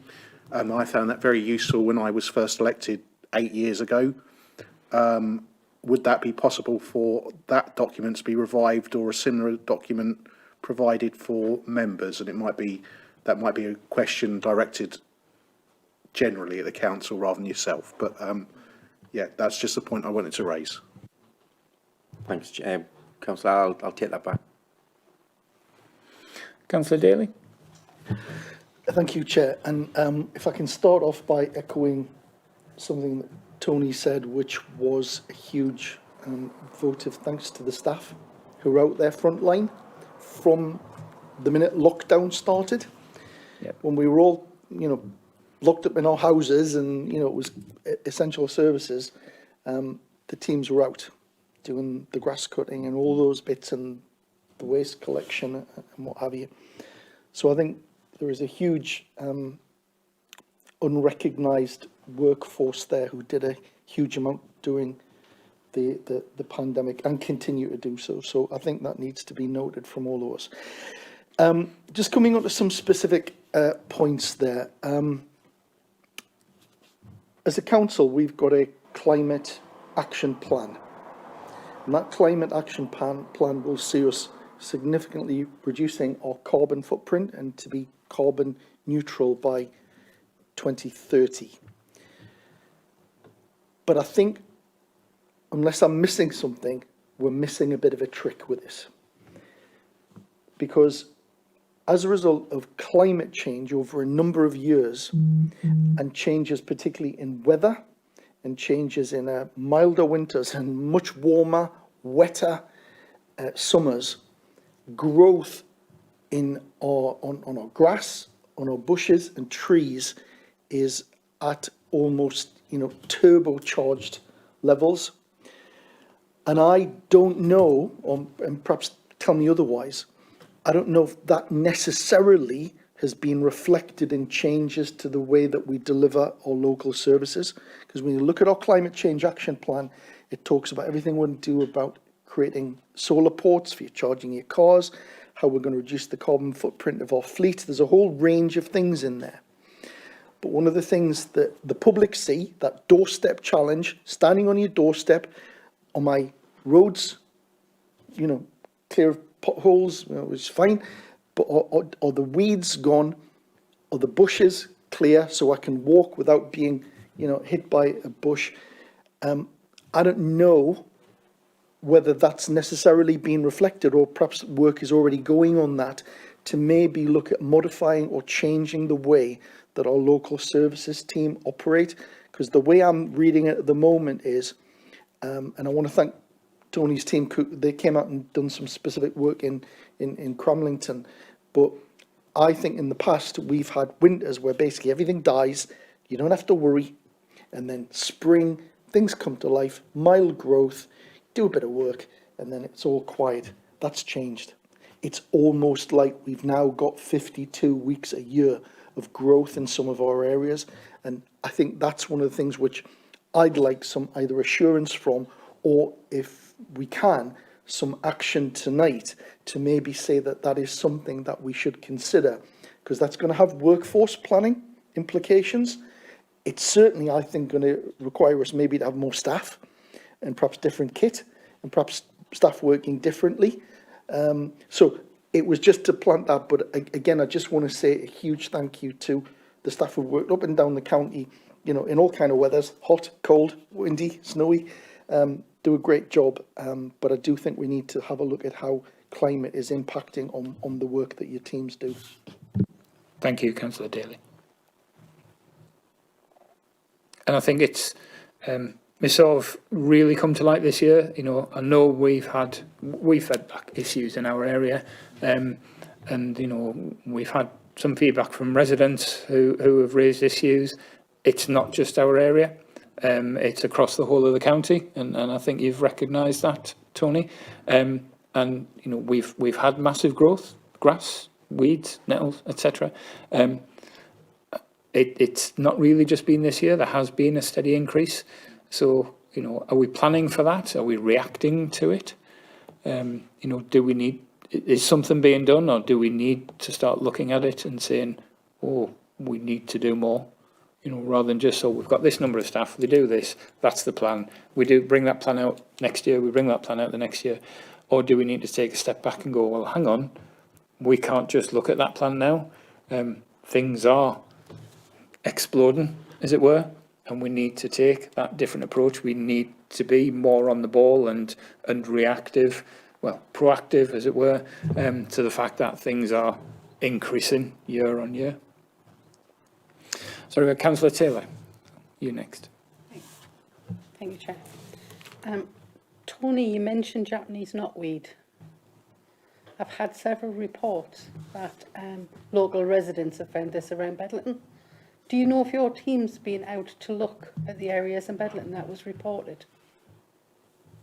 I don't know specifically of any areas that have been reported, Councillor, but if you send them through, I can certainly have a team look at them. And again, it'll depend on land ownership and who's responsible for that. But we've just had some team members trained, and that in the past as well. So that was even better. So that we can treat knotweed. Great.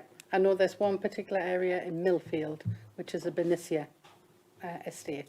But I'll be in touch. Excellent. Well, again, that might fall on Benicia's responsibility to treat their property and their land. Okay. But again, we can certainly have a discussion about that. Thank you. I've got Councillor Bowman next. Thank you, Tony, for your report. Very enlightening. We've had a few discussions about biodiversity. I understand the scheme. I applaud the scheme in many senses, but the way that it was actually carried out on residential grass space, well, you come to a compromise with the residents and you put these matters right, and we'll look forward to residential meetings in the future where we can actually have a bit of biodiversity and obviously green spaces that they can use for recreational use. The other thing is that you mentioned was about glass. This keeps coming up all the time within my ward. Residents are eager to do glass recycling. They're using bottle banks, and over actually over lockdown, the bottle banks were just absolutely brimming. I don't know Well, I can imagine why. It's because everybody was at home, you know, so there was more waste, as you indicated, and that included the bottle bank system that we got, which are big containers. I'm looking forward to a bottle bank system of a curb system where we collect it from each and every house. I'm looking forward to that as soon as possible, and that would be a great improvement for the environment. And I just want to tell you of a story of somebody who turned up on Tuesday from Morpeth who met me, and our first words were, "Wow." And that was when she saw Seaton Delaval in bloom. And I want to just thank you and the team in Seaton Delaval for a fantastic job. It's absolutely brilliant. Thank you. Thanks, Chair. I'll happily take that back to the team. I've got Councillor Robinson next. Thank you, Chair. Just 3 questions to you, but the first one just popped up while you were speaking there. The increase in waste, is it affecting our recycling stats?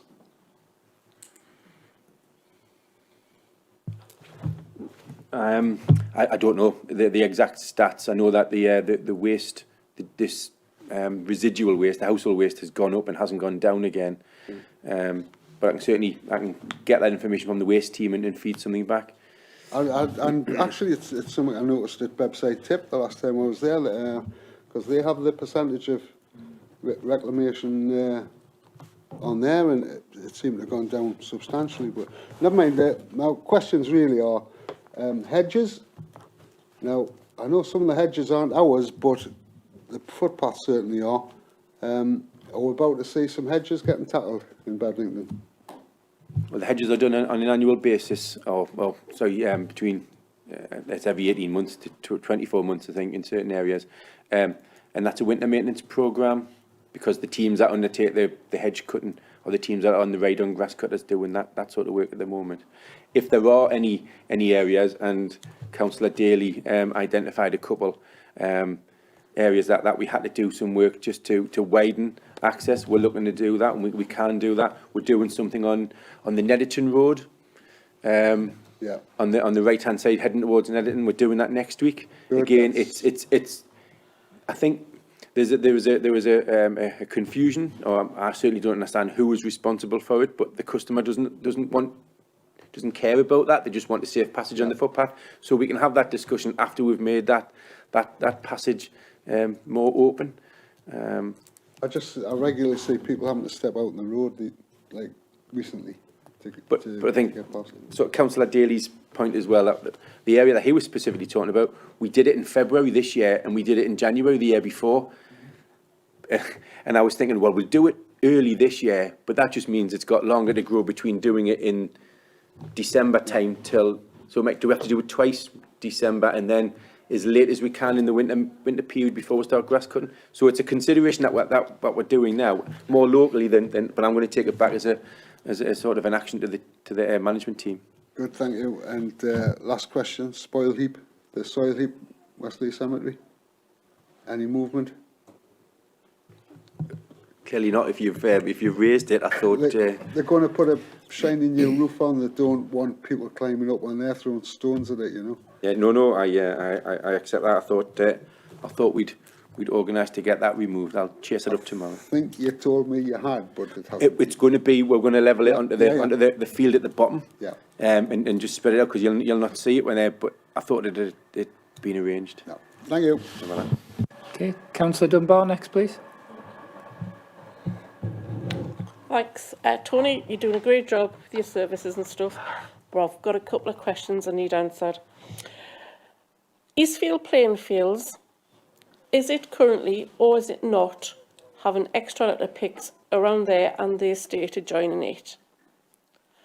Because I was under the impression that it was, after the partnership dissolved. I think Greg said there was still going to be at least 1 litter pick a week, not twice, which I thought fair enough. But then I've been informed that there is no litter picks happening in the estate. And subsequently, I have gone out with the Scouts, the Air Cadets, and I think a local football club has been litter picking around there. And I requested a couple of bins to help with the problem, so it wasn't being discarded. And I've been told I'm going to have to wait until services say it's okay to have a litter bin because of how many you've got on the route and whether I should have it or not.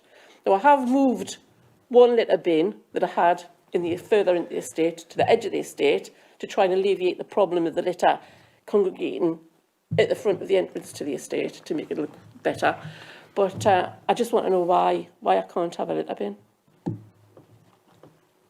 Well, I don't know specifically the request that you're making, councillor, but just providing additional litter bins doesn't always solve a problem, and we have a finite number of the team who are deployed to do that. So just adding more into that system just creates an additional pressure. Well, what my point is, if you have accepted in the past that an area needed extra litter picking, and then I've been told that it's not getting it, and the community are doing a fantastic job picking up the slack, but it's something that isn't going to be sustainable forever. The community are doing it, but it's also some members of the community who are discarding the litter.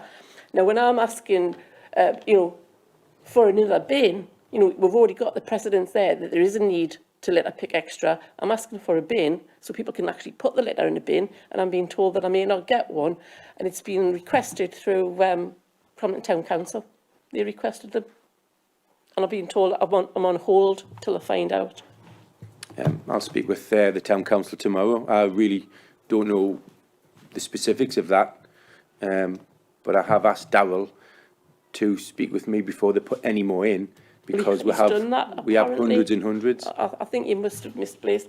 You haven't misplaced it, councillor. I'm not aware of it. Yeah. Well, just refer to speak with them tomorrow.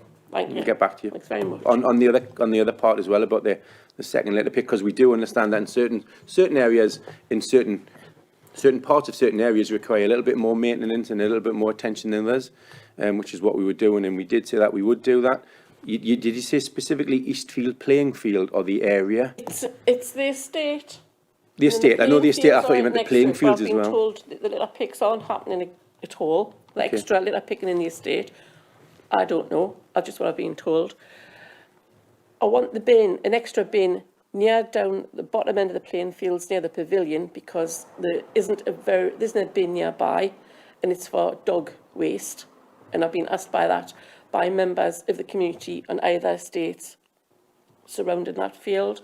So that's what I asked for. And to be honest, councillor, though, people who pick up after their dog can just take it back to where the next bin is or take it home. Putting another bin in just puts more pressure into this service. But I'll certainly speak with Darrell tomorrow about it. Thank you. Thank you. Councillor Bowman. Thank you, Chair. Can I ask a request? And that's to remove the advertising boards on the roundabout at Seaton Delaval.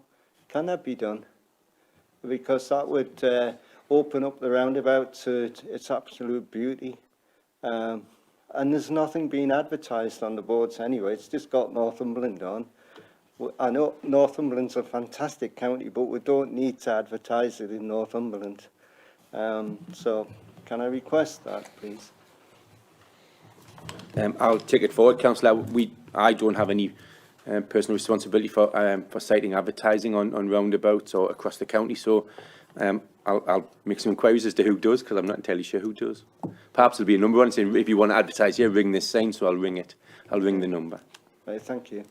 That's a long-standing bone of contention, Councillor Bowman, that there's a lot of advertising goes on in roundabouts in particular towns that the towns themselves don't see the money for. But Councillor Isle-Shelvin. Chair, thank you very much for all you have done so far since May. It's really good. So with a sincere note of thanks, I just want to have a very small question. In my area, especially in Collingwood Grange area, there are small grass patches. There are plenty of small grass patches with the tar-marked area. So the residents often complain when they do the grass cutting, it cuts in the middle, but it never cuts in the edges. So is it because they are using a kind of machine that doesn't really go to the edges when the patch is very small? I'd have to have a look. Councillor, I'm not entirely sure where you mean. Some areas, Right. If I don't know whether there's agreements to do or to leave areas. Some That's right, residents I'll- want us to leave, and then they move, and we don't do it, and then we get a complaint that we haven't done what the new resident wants. But Yes, I'll happily I will- come out, as I've offered Councillor Swinburne, I'll offer you as well. I'm happy to have a walkabout, and you can do a bit of finger pointing and say, this is what I mean, and we can certainly clear that up. Okay, I'll send a few photographs of those areas so that you can look at it yourself and see whether what exactly the problem is. I'm Brilliant. sure the grass is being cut. The complaint is that grass is cut mainly in the middle, but not in the edge. So I'm just wondering whether the instruments or whatever the tool they use is very difficult to turn and do it properly. So I'll leave it to you. Perhaps off certain areas are left to the occupant to cut the thresh or the little bit of grass at the front of their properties. Okay. There isn't one answer fits all, I think, in Cramlington, certainly with the plots of grass. Okay, thank you. Turn them all into car parking. Councillor Daly. Right. People watching this at home are going to be thinking, wow, this is riveting grass. So let's keep it going.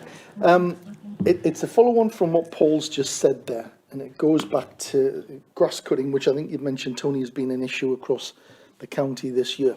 What I'm really interested in, and this is the first time, to be honest, that I've noticed this, is that there is significant grass residue after cuts. At first I thought it's because when the first grass cutting went through in, I think, March or April or something, that it could be related to the fact it was the first cut. But we're on, I think, the 4th or 5th cut in Cramlington, and it's there. So my question is, has and you know, obviously I'm talking about Cramlington here, but other members will maybe have picked this up as well. Has the equipment which is being used to cut grass this year been changed from what it was last year? And again, from my experience, what seems to have happened, and I think this is what Paul was alluding to, is that areas are being cut, and then we've got what look like, by comparison, quite large areas left untouched, which need trimming and trimming back, and it seems to stay like that for quite some time. Now, to the public, they might not get the technical nuances of, 3 staff do the bulk of the cut, and then they go off and do somewhere else and somewhere else and somewhere else, and then day 4, they'll come back to do that bit. The public will look at that and say, you've cut part of the grass and left part of it. What's the sense in that? So I'm just trying to get a perspective there with 2 things. 1, has the equipment changed? And 2, can we have a look at a more, what I would call, place and appearance-based working schedule, so that if work is done in an area, it's completed in an area within a reasonable time. So I think those are the 2 points I wanted to raise. Yeah. Thanks, Councillor. Just on the questions you've raised, we're in cut 7, going into cut 8 in Cramlington, not 4. And the equipment has changed in Cramlington. The machines themselves that the teams ride on haven't, but the actual cutting equipment has changed. As you'll recall, as being part of the town council, we were requested to have a particular type of cutting deck, and that wasn't going to be suitable for the slightly longer grass that we were going to be faced with because of the reduced cutting frequencies that would now take place in Cramlington following the sort of dissolution of the partnership. So they've got a different type of cutting deck on to contend with slightly longer grass. So that's why you might be, from the grass standard, the cutting standards that we've had in Cramlington over the previous 7 years, they're slightly different this year. And that's why it's noticeable that there's a little bit more with regards to the risings than we've had in previous years. But with regards to the joined up and doing the edges, yeah, I think there's a bit of learning from some of the staff that we've got, because not all of the staff are staff that we have in our teams year in, year out. We have to recruit seasonal staff to assist with that. And you're right, some of them should just be a little bit, I think there's a concern that they don't want to damage that lamppost or something so they don't get close enough. But the other thing that we're looking to do is to try and, I had a conversation with one of the staff today about, we want to come into, it was Hawksley, because I was having a look at the where the team was working, and we've done a great job, but there's a couple of fluffy lampposts that if the teeth, that's a technical term, councillor, just in case you need to use it again. Yeah, but if we had a little portable strimmer with that grass cutting team, they could just do a little pirouette around it and it would move on, and it would just make the job from good to brilliant. So that's what we're looking to do. And I have one in the back of my car, so if I see it do something, so I gave it to him and that's what he's done. So we are looking to try and improve the service that we provide, not just in Cramlington, across the whole of the South East, because I want to replicate that in Bedlington and I want to replicate that in Seaton Valley as well, so that, you know, we don't have to have a team go back and just do a little area that looks bonkers that we've left it, so that we do it all in one.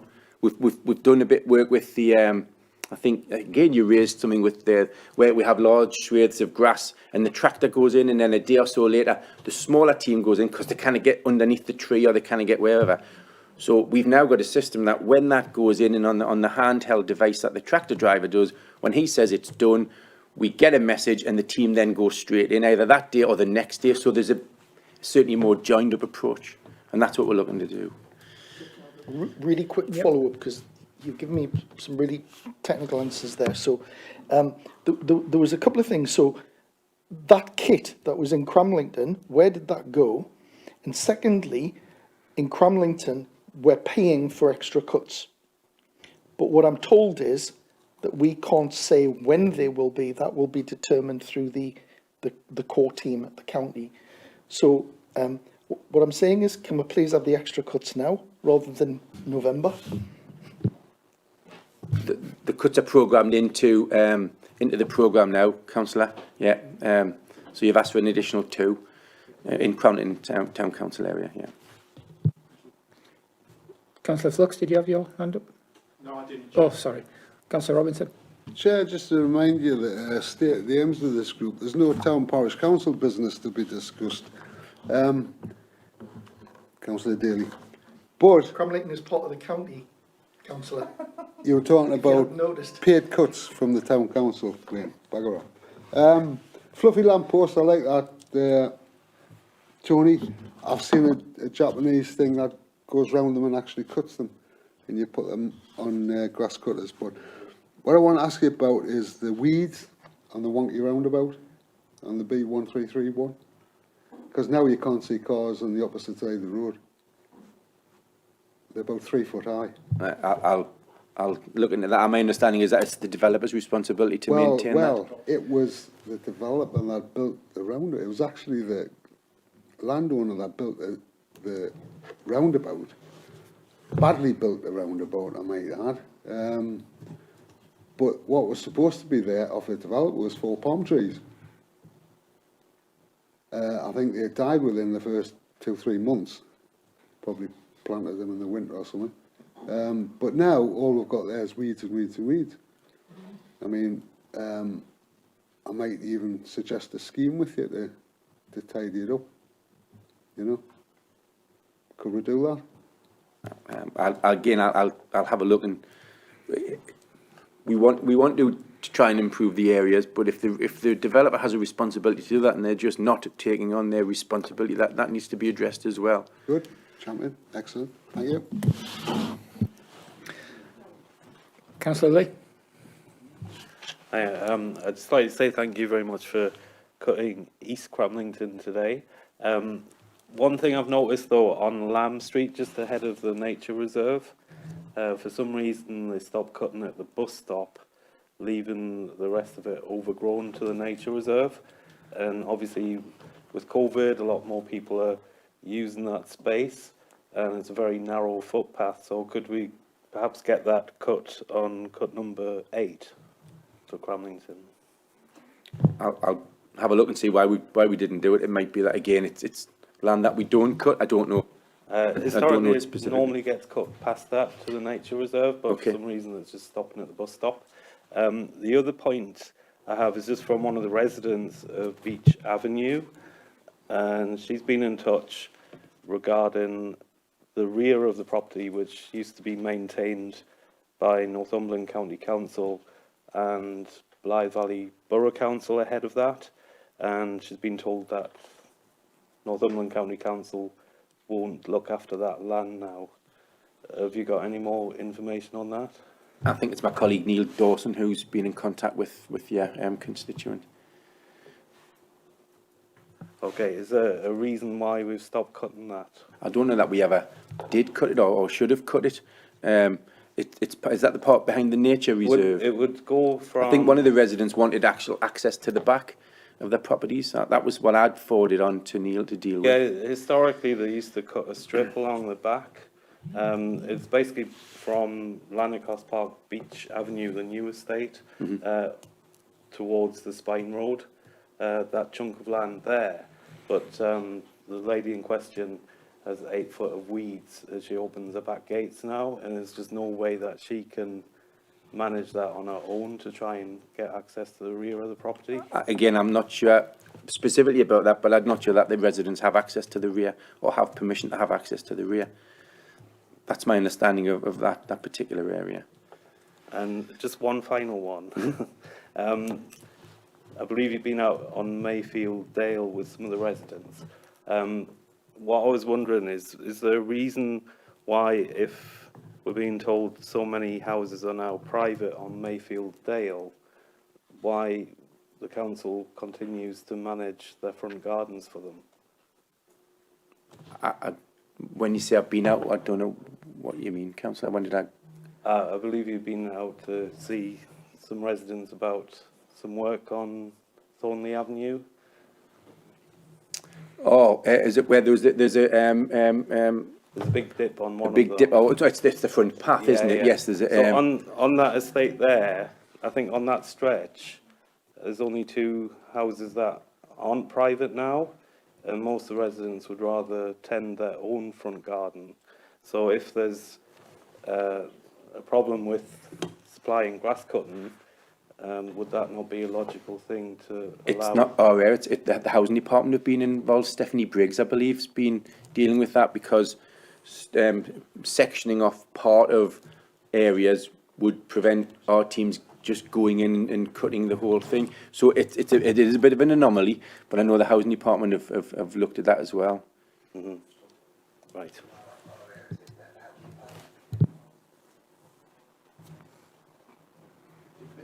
We okay? I've got a couple of questions myself, please, Tony. So you mentioned about treating Japanese knotweed. I wasn't aware that, unless it's something recent that's come out, that we could treat it with chemicals. I thought the only response to that was by digging it out. Is this something new that's came? No, I don't think it's a new thing, councillor. I think they have like a stem injection, right, and you've got to do it over a number of treatments. But yeah, and we've had some teams treat. I think you use glyphosate and neat glyphosate. And I'm not exactly sure the chemical that we do use. Right. But we can just treat it. It's not a question of just digging it out, because you've then got to take it to a licensed disposal site, because it's such a horrible thing. Yeah, I know you can't just tip it anywhere. And burn it either. So yes, yeah. So you said about starting the next lot of weed spraying. My concern is that we're going to be going out weed spraying, but we've got considerable growth of weeds already. And when you've got something which is 2 and 3 foot tall, nettles and substantial weeds, how effective is spraying those going to be? Surely we need to get out there and level everything off before we start looking at spraying again. And I know from the ones on my own area, and I know from some of my colleagues who've raised issues, are we not going to be in a better position to spray if we literally get out with a team and level everything off before we start spraying, and then we're attacking them properly? So it's fine if we're spraying stuff, a little bit growing in the gutters, growing at the side of paths and stuff like that. But when we're talking stuff that is as high as these tables, bunches of nettles and real big clumps of weeds, I don't think it's going to be very effective driving past and giving it a squirt with a weed sprayer. We need to get these completely bottomed off before we're going out with a weed spray. And that's my concern when you say about getting out with the next spraying as soon as we can, because we're just going to have those, maybe even dead ones, just sat there as they are. Thanks, Councillor. Yeah, I agree that there are some areas that still need some backup treatment where the trimmers will go around, but just levelling them before you treat them is ineffective, because the actual treatment that we put on doesn't have a residual value. It kills what's green and growing rather than going into the soil and preventing germination in future. So we need to have some growth. I accept that there's some areas where there's too much growth, and we need to address that. But we do need to have some growth for this to be effective. As I say, we've tried other things, and some of them have been initially very, very effective, but the residual growth has come through. But I accept that there are some areas that we need to get the backup team in. And also, when we do spray, and the stuff dies off after a period, do we not do any sweeping to get rid of the stuff? You know, we just leave it as brown, some of it starts to grow back. Do we not employ any methods of sweeping paths, sweeping gutters, to get rid of the dead stuff, to stop it growing back? I don't know when the big sweeper was last seen in Cramlington. I know I've put a couple of emails into yourself to try and find out when the paths were last swept on the Hall Close area, because I'm around there regularly, and I don't think, at least this year, they've been swept for the paths, you know, given the build-up around there. But if we're spraying, surely we need to get out there after the stuff has died off and sweep the dead stuff out of the gutters, out of the cracks, out of the corners, and get rid of it rather than it just festering away there. Because it looks unsightly, if nothing else. You're right, it does. And that's why we're looking at these new mechanical weed removing techniques.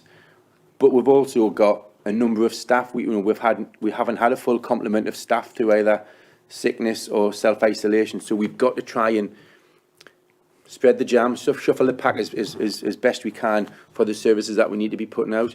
But we do have a mechanical, it's a wire-tined brush that goes on the small mechanical sweeper. I did have an arrangement to get the large mechanical brush to come into Cramlington, particularly for the two-lane roads, not dual carriageways. But unfortunately, the week that we were scheduled to get that driver with that vehicle, there was a number of waste collection team staff had to self-isolate, so he was deployed onto refuse collection. So it's not unforgotten, but it's just a matter of trying to shuffle the resources to get what we need out as quickly as we can. Okay. And I even thought about that today when I drove around Cramlington. I need to make sure that we get the large mechanical brush, and that seems very convenient as you've just raised it, but it was a thought I had as I was driving around Cramlington this afternoon. But maybe on the back of that as well, what might help is liaison with the team responsible for repairing the footpaths, for all the cracks that you find, all the damage that it might just cause if you're driving down the footpaths, sweeping them up.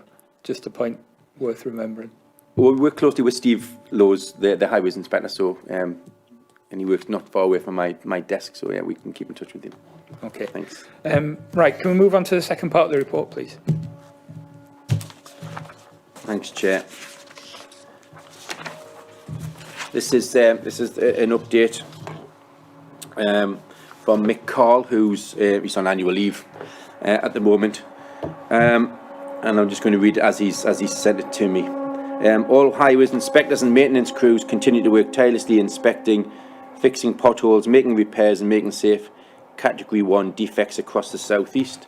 The gully emptier is fully deployed, dealing with reported issues and cyclic maintenance. Large tarmac patching has been carried out in the following locations: Broadlaw in Cramlington, Oakley Drive in Cramlington, Otley Drive in Cramlington, Shields Road, Cramlington, Mill Lane, Seg Hill, Shotton Lane, Cramlington, Park Road, Seaton, Delaval, Atley Way, Cramlington, Ormston Street, Cramlington, Western Avenue, Seaton, Delaval and East Cramlington. Drainage improvements were carried out in Chester Hill, Cramlington, Astley Gardens, Seaton Sluice, Bristol Street, New Hartley and Parkview and Seaton, Delaval. Tarmac resurfacing work They have up and coming tarmac resurfacing work on the following locations: the 1068 Aerodrome Roundabout in Cramlington, Nelson Roundabout in Cramlington, 192 East Hartford in Cramlington, the 189 Spain Road from Moor Farm to Klondike off-slip, Cumbrian Road in Cramlington, Avenue Roundabout, Seaton Delaval, Atley Bank in Bedlington, Station Road in Cramlington, Beacon Hill in Cramlington.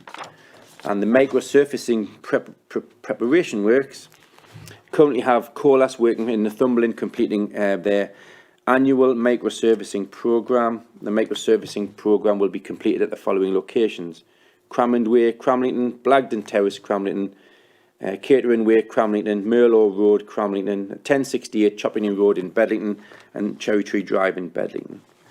And finally, bridge refurbishments. The 189 Klondike Bridge will be undergoing concrete repairs and waterproofing during the school holidays. We commence on the 19th of July, and those works will be carried out under contraflow. 3-week northbound and 4-week southbound advanced signage and comms were carried out in advance. Thank you, Tony. And I know that you said you wouldn't be able to answer any questions, but you're happy to take them back on behalf of Mick. Does anyone have any questions? Councillor Flux? Wouldn't it be easier for us to just email these rather than read them out now, to be honest? Okay. Anybody else? I've got questions and I'm happy to email it. Yep. Yeah, mail it directly. Okay. Right. Thank you very much for that, Tony. Chair, do we email them to Tony or Mick? Mick Cole. He's back in a couple of days. Chair, I was just going to suggest if you want to email them direct to me and I can forward them on if you wish, because you have my email address. Okay, item 13, appointments to outside bodies. So, in line with the appointments that we've had previously with many of these, we have Beacon Hill Community Association, which is Councillor Flux, Cramlington Community Association, which is myself, Cramlington Learning Village, myself, Cramlington Voluntary Youth Project, Councillor Flux and Councillor Daly, East Hartford Community Association, which is Councillor Flux. That leaves Astley Park Management Committee and New Hartley Community Association. Now, because these are basically ward-based, and we've got 2 members missing. Sorry, Councillor Bowman. I actually live in the ward at Astley Park. Do you? All right. My apologies on that one. Right. Would put your name down for Astley Park Management Committee? Yeah. Yep. Suggest it's probably Councillor Ferguson for the New Hartley. Yes. Yep. So we'll put Councillor Ferguson down for that one and Councillor Bowman for the Astley Park. Okay.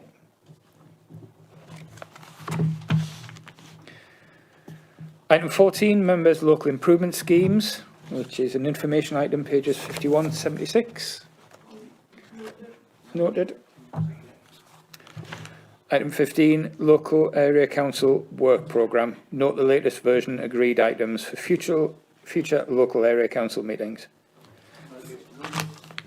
If anyone has any suggestions for items, please feel free to get in touch.